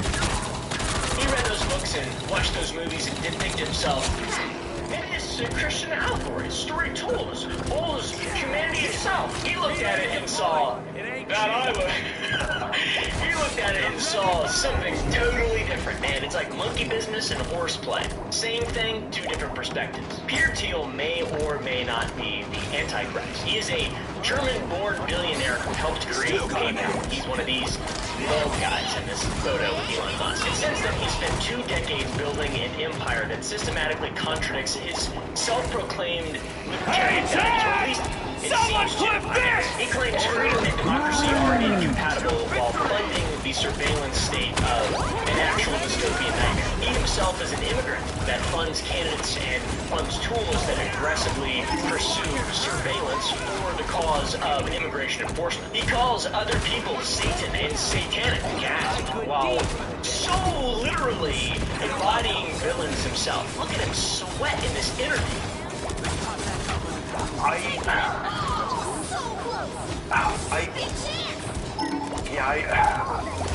I don't think that,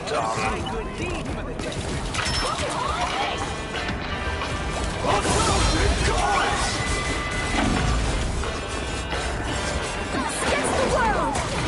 Us against the world!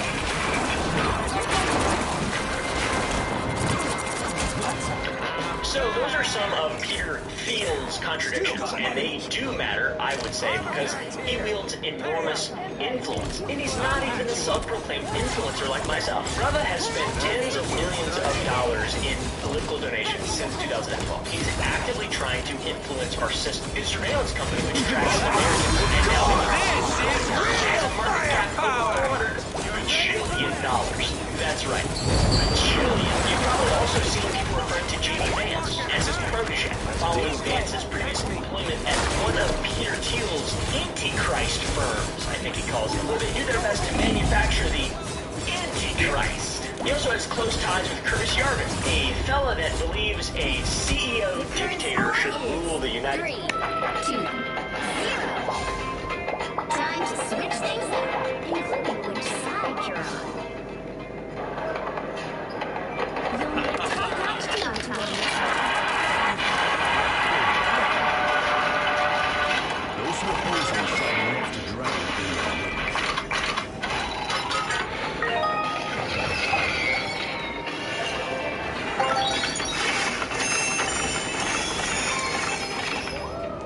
Playmaster, play now.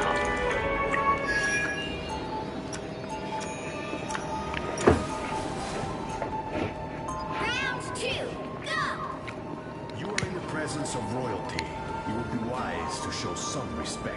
The United States of America. Now, I'm not saying they not like us, but whoa, dude, that makes a lot of sense right there. That really does, man. Come on, man. To start with contradictions, I would say one of the most glaring contradictions sits at the center of Thiel's business empire, right between his two eggs. There's the sausage. Glossy, it's sweaty, it's shiny, and it's glaring. And it is quite a contradiction. You see, in 2003, Peter Thiel co-founded Palantir Technologies with $2 million in CIA seed money, which is the best kind of seed money. And what I'm trying to find out is how do you get CIA seed money? I'm not a big fan of the CIA, as you can tell by the videos on my channel. But before we get to the CIA seed money, let's lay some groundwork for Palantir. What the fuck is Palantir? Palantir derives its name from the world of the Lord of the Rings, created by J.R.R. Tolkien. In that world of elves, dwarves, magic, monsters are indestructible crystal scrying stones, or spheres, that are used by characters to communicate over long distances and observe events from across Middle-earth. They're essentially fantasy spyware. In Tolkien's work, the Palantiri corrupt nearly everyone who uses them. And Saruman used one of the Palantiri to spy on Sauron, but it was used by Sauron to corrupt Saruman by preying on his desire for power until Saruman eventually joined Sauron. That's what, like, the first 3 books are. Okay, guys, come on! Catch up! Keep up! Let's go! So yes, this is the deliberate name that was chosen for the company that Peter Thiel founded. It is a knows, I would say, name your company after a device that is used to spy on cities, armies, heroes, and villains in the fantasy world J.R.R. Tolkien created. Kind of an odd dog whistle. It's not a dog whistle. I don't like dog whistles. They hurt my dog's ears. Even an information security expert at Orca Security, one of the top companies in the cloud and information security industry, which I know all about because I have like 9 degrees from network security. I don't have that. I have one associate's degree in network security and had This motherfucker said, well, I've always thought Palantir was the most foolish name for a company, because in Lord of the Rings, Palantir is corrupted. That's the very definition of kind of saying. That being said, it makes sense why the CIA would want to help get this thing off the ground through its seed InQtel funding. The IQT is an investment firm established by the CIA back in 1999. How, though, does the CIA have an investment firm?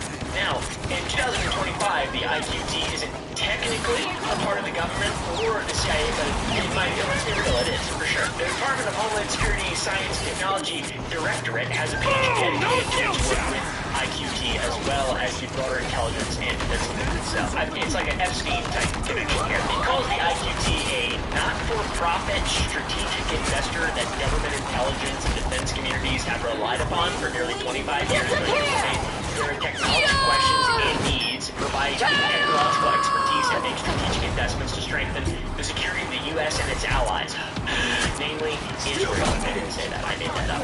Essentially, the government uses IQT to invest in technology it deems critical to national security. One of those companies that it deemed critical to national security was Palantir. Peter Thiel, at it again. Sorry. And incidentally, the company named after a fantasy spyware device released one of its first products, which it named after one of the most corrupt cities in fiction, Gotham.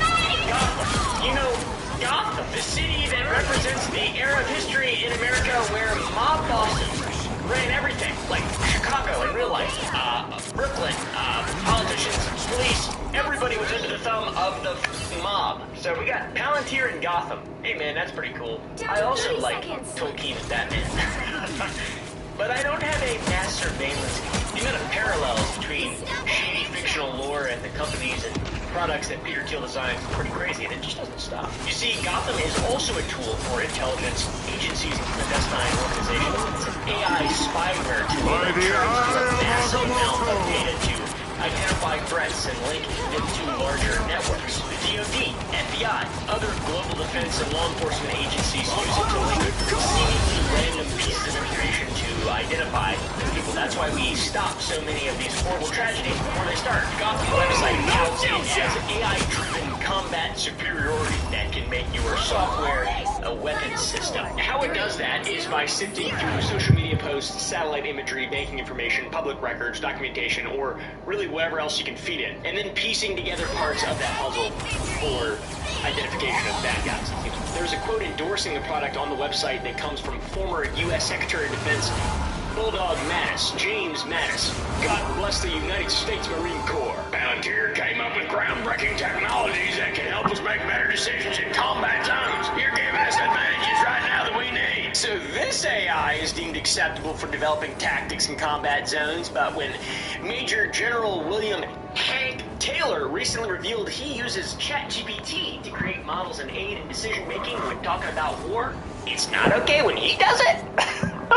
Come on, guys, let's choose a road. I use Grok for my combat strategy. A lot of civilian casualties. Palantir really seems to be worrying many people who see the capabilities of these tools and them being used in spying on American citizens, which is totally fair. That is the constitutional right of the American to be.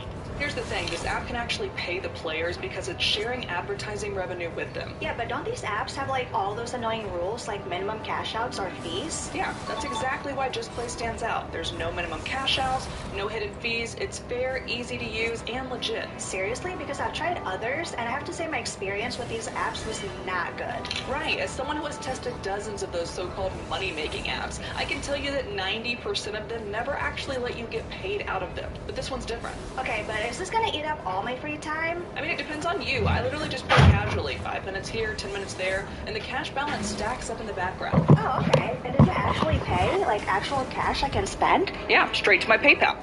Which is totally fair. That is the constitutional right of the American to be concerned if the government is...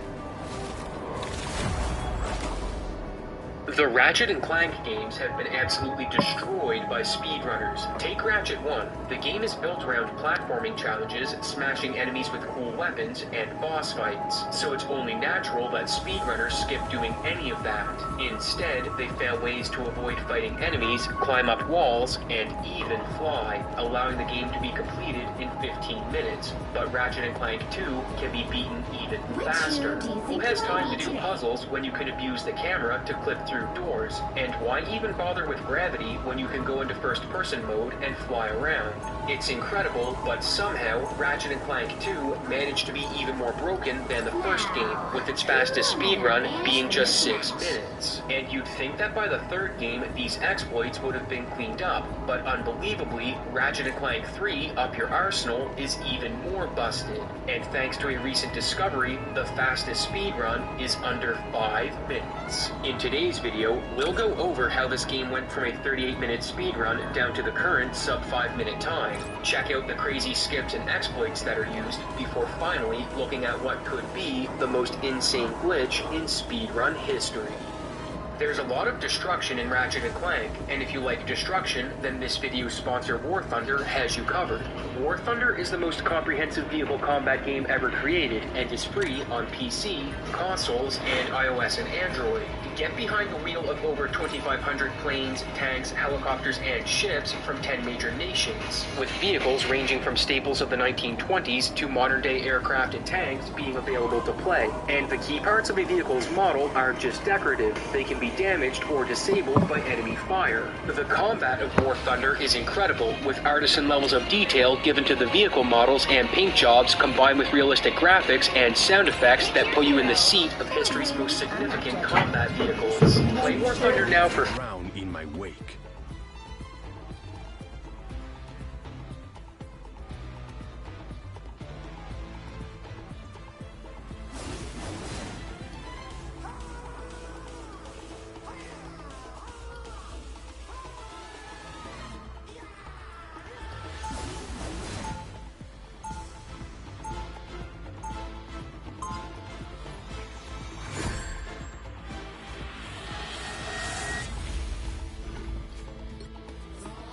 I am the ocean's avenging sun. You will get no love from me. 30 seconds before you attack. Get ready.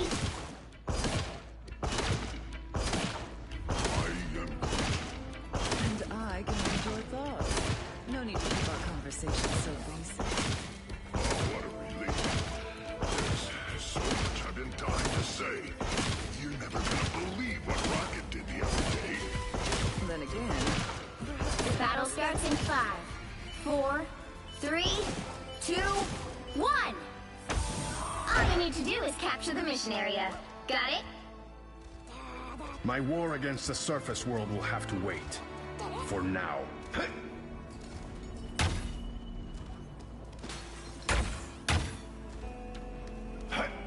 These waves will not break! some uninvited guests. Protect your key!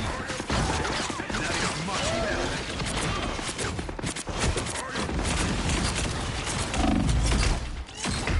Looks like the mission area is yours to capture now. Capture the mission area! You cannot wash your hands of Namor.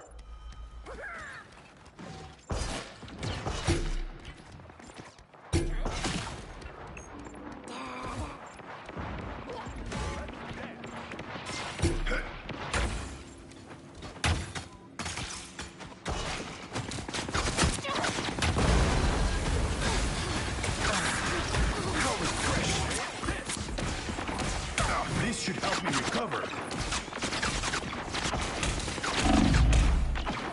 Just embrace the light!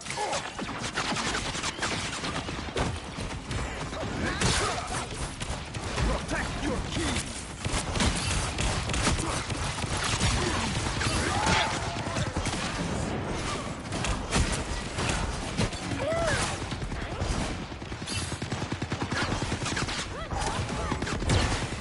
Your team's capture progress has passed the halfway point.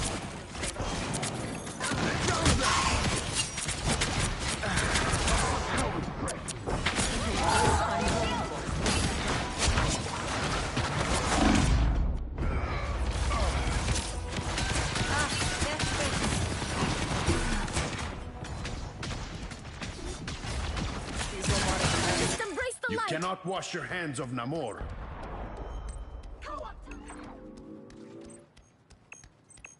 Maximum pulse! They've almost got it!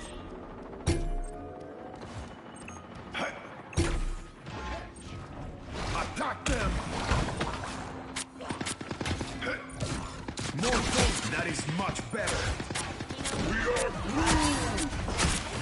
Us against the world! 정말 시간.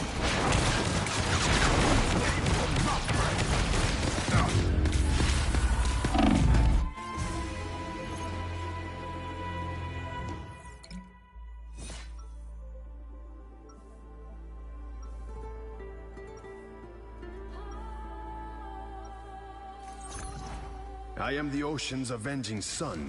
You will get no love from me. Attack them!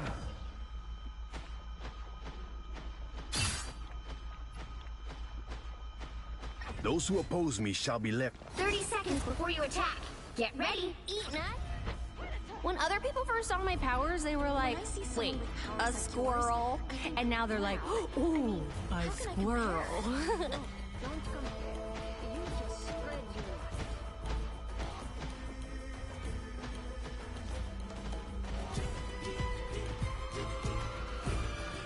The battle starts in 5, 4, 3, 2, 1.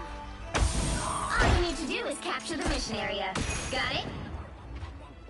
Even in the depths of space, Wakanda still shines brighter than any star. I appreciate you. So cold.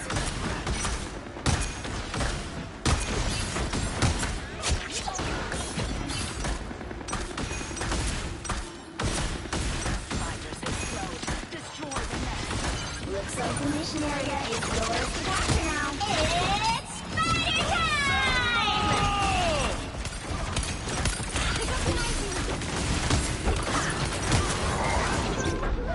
Mission area!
We're back, right, Tippy Toe?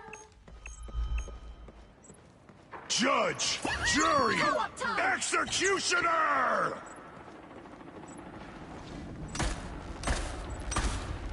You captured more than half of the mission area. Keep going.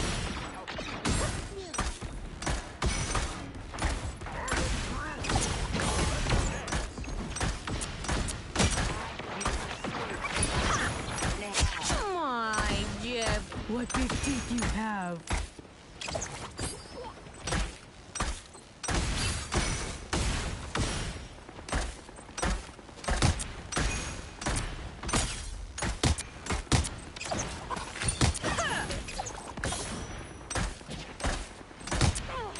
Glory is almost yours.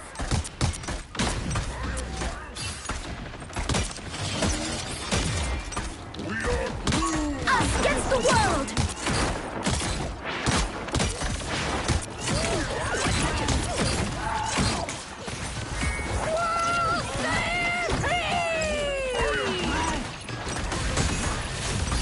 You'll have to keep fighting until Where do you think you're going? The perfect hit!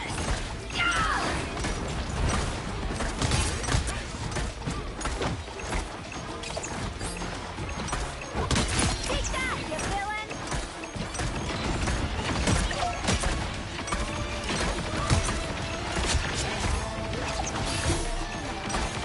It's Spider Time!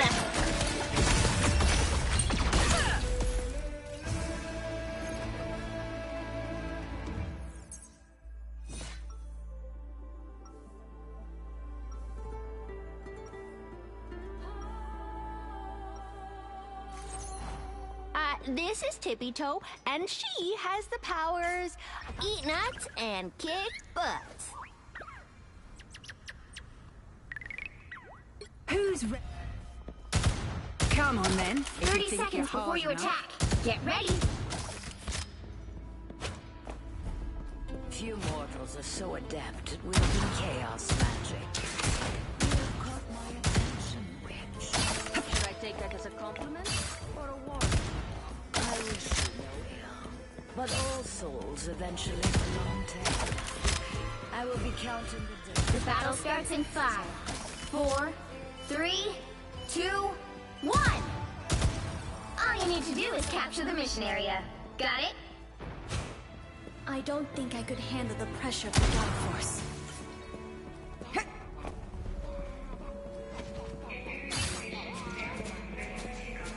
Diablo's hungry!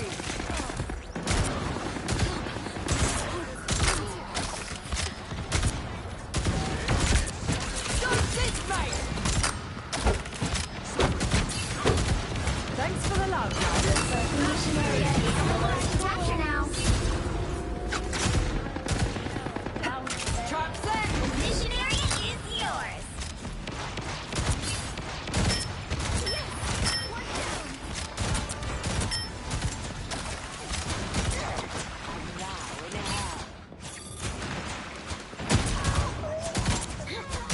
Don't get back up! Those blades are sharp indeed.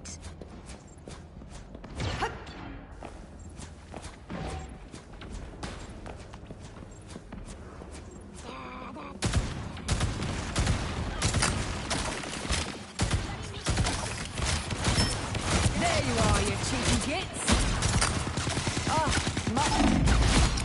Maximum pulse! Let's even try to take this place. Diablo's hungry! I am Groot!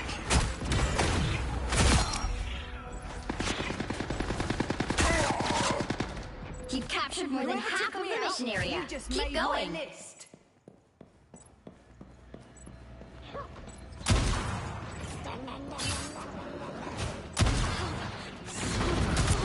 Co-op time! Assemble! Release the Glortrox!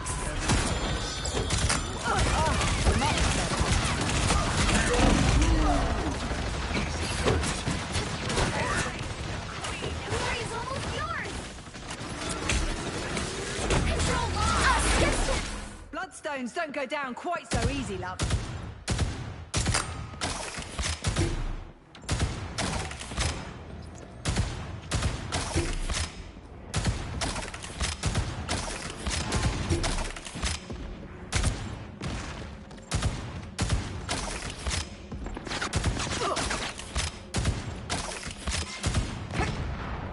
Diablo's hungry! Thanks for the love, love. Tandy needs help.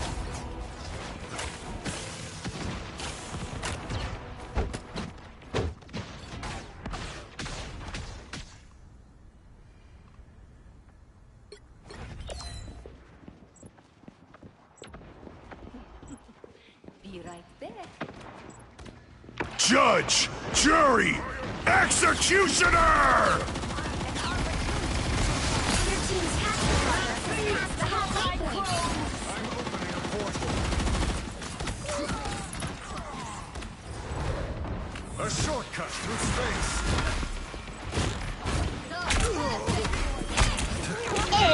It's spider time! Good medicine.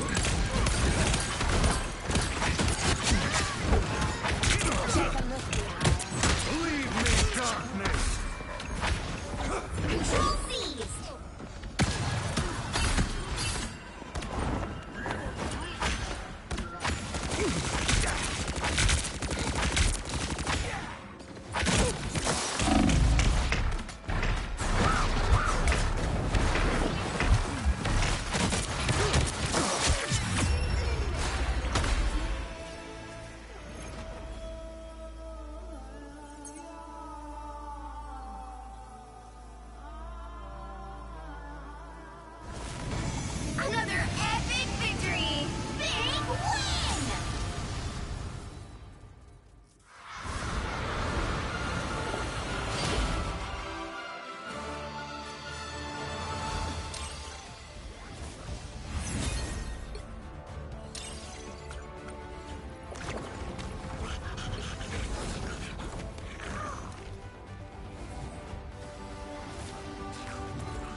You'll need a top-notch team to win this one.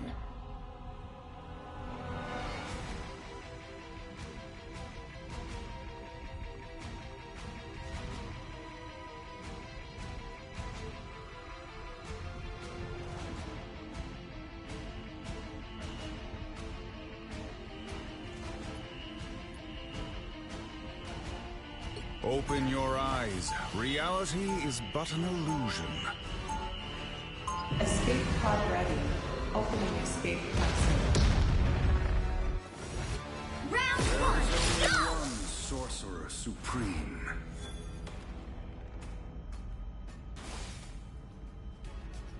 Seconds before you attack. Get ready. Open your eyes. Reality is but an illusion.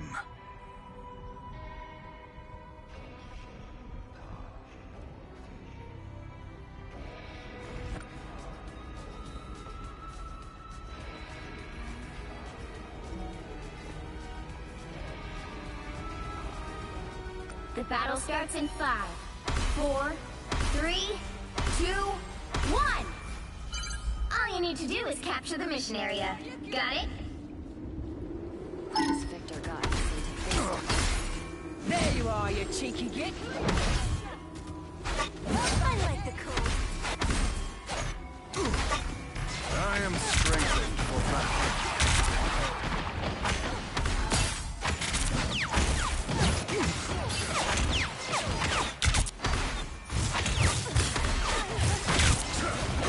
An unseen assist!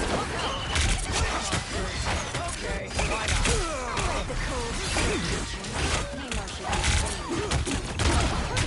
That much closer to victory. Double KO!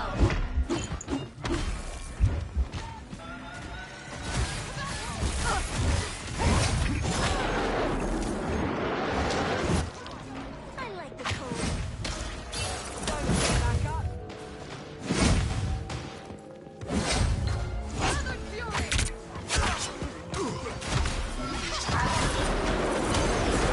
Get that vehicle to its destination.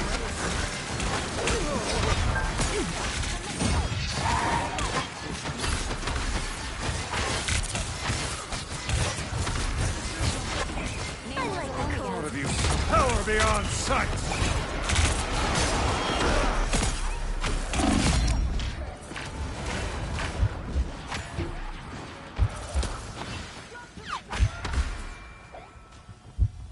Down into the depths of this accursed world we go. Look what crawled out of the sea. Shield up!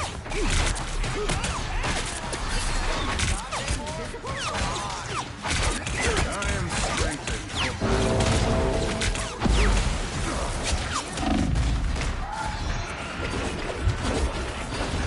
Dinner time, now!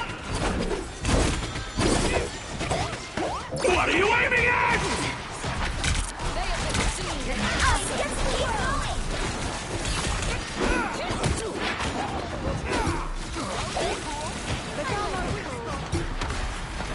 It's the grand finale! It's your enough to stop now. And Ionic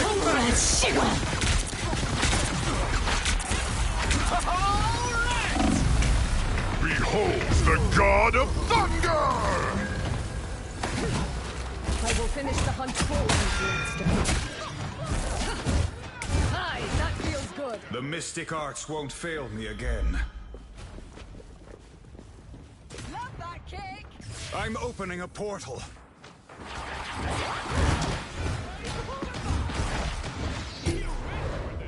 Pentagram of Kerala. By the eye of Agamotto. Destroy the Punisher's turret.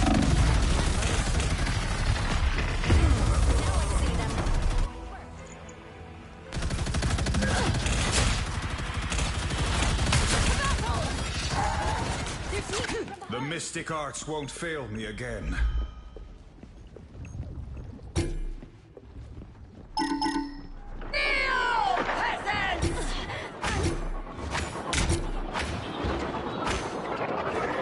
They've got the numbers.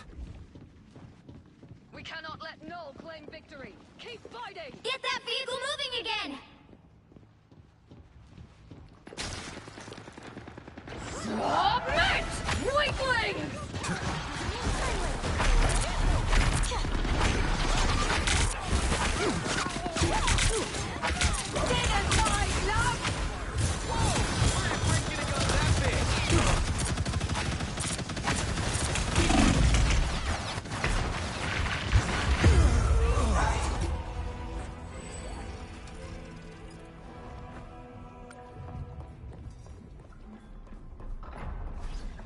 By the shades of the Seraphim, I return. Get that vehicle moving again!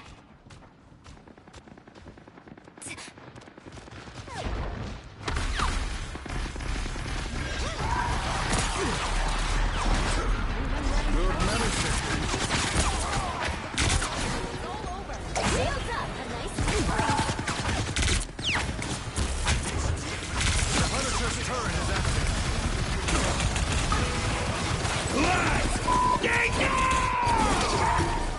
Ionic magic! Judge!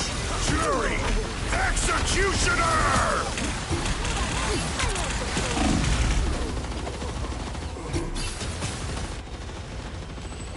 How many of them are there?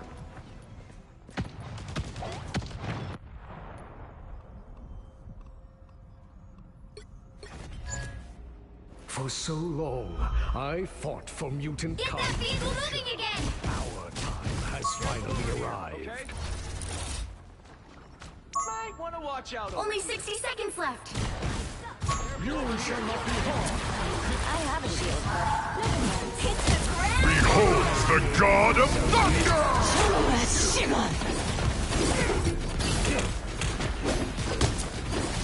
Us against the world!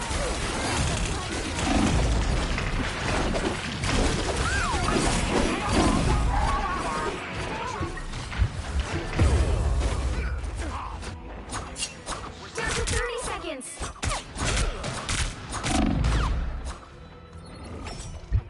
Get that vehicle moving again!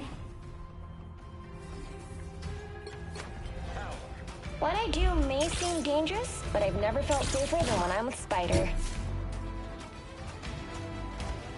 The final 10 seconds! You know what to do, Spiders? Let's keep fighting in time for your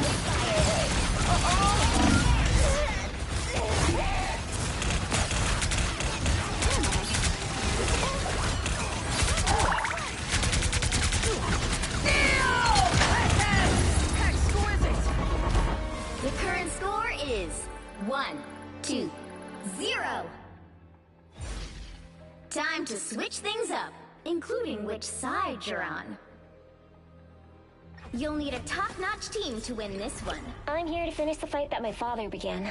I hope I make him proud.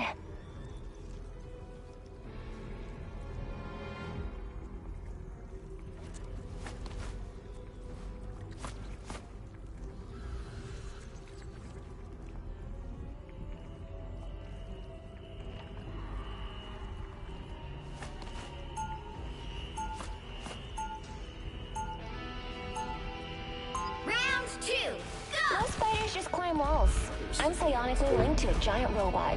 I win! Nor are their tastes quite so fine. A shield. How nice. 30 seconds before you attack. Get ready. I am happy you are here, Susan. You've been a true friend since I first emerged from my cocoon. You've certainly come a long way since the Enclave created you, Adam. They meant to use me as a pawn in their own wicked schemes. I had a much higher calling. Power like yours can... The battle starts in 5, 4, 3, 2, 1! You have to stop them from securing the mission area. Wonder what monstrosities await me this time, night. Line's in place! Guests. They hit real hard. Some assistance, please.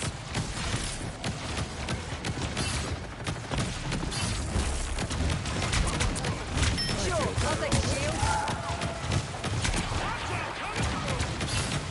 I suppose that helps. Anyone willing to help?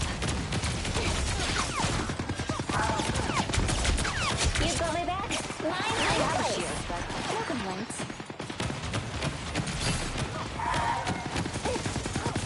Powering up. This is gonna hurt.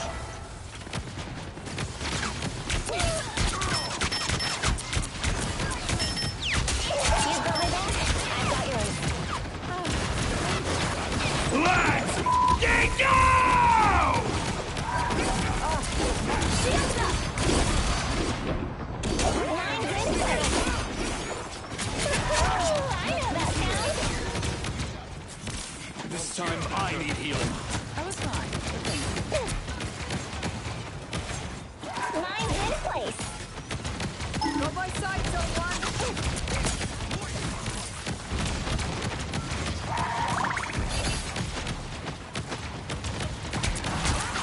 This is gonna hurt. Us against the world! Judge, jury, executioner! Good as new.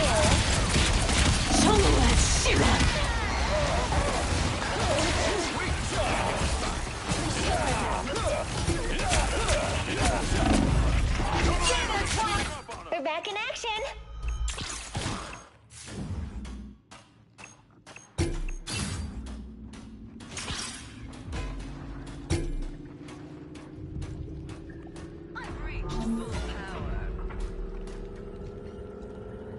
You know what to do, spiders? You need to stop that vehicle in its tracks. This is gonna hurt. This time I need healing. Behold the god of thunder! It's spider time! Perfect hit, spider! You belong to me! Why not? Shot to the soul! Anyone willing to help? This is gonna hurt.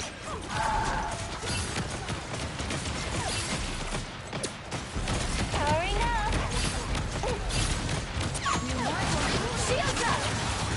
Line's in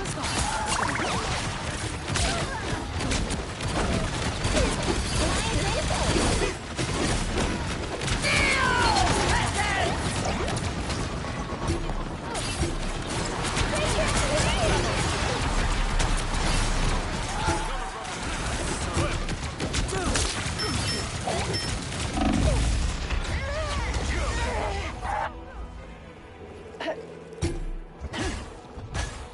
Rise, my friends! No, that doesn't count. Better stop that vehicle! Second chance is over.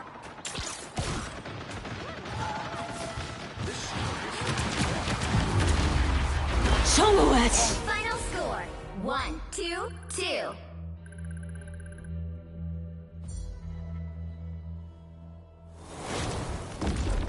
Well, you can't expect to win them all.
Which hero do you think you want to be today?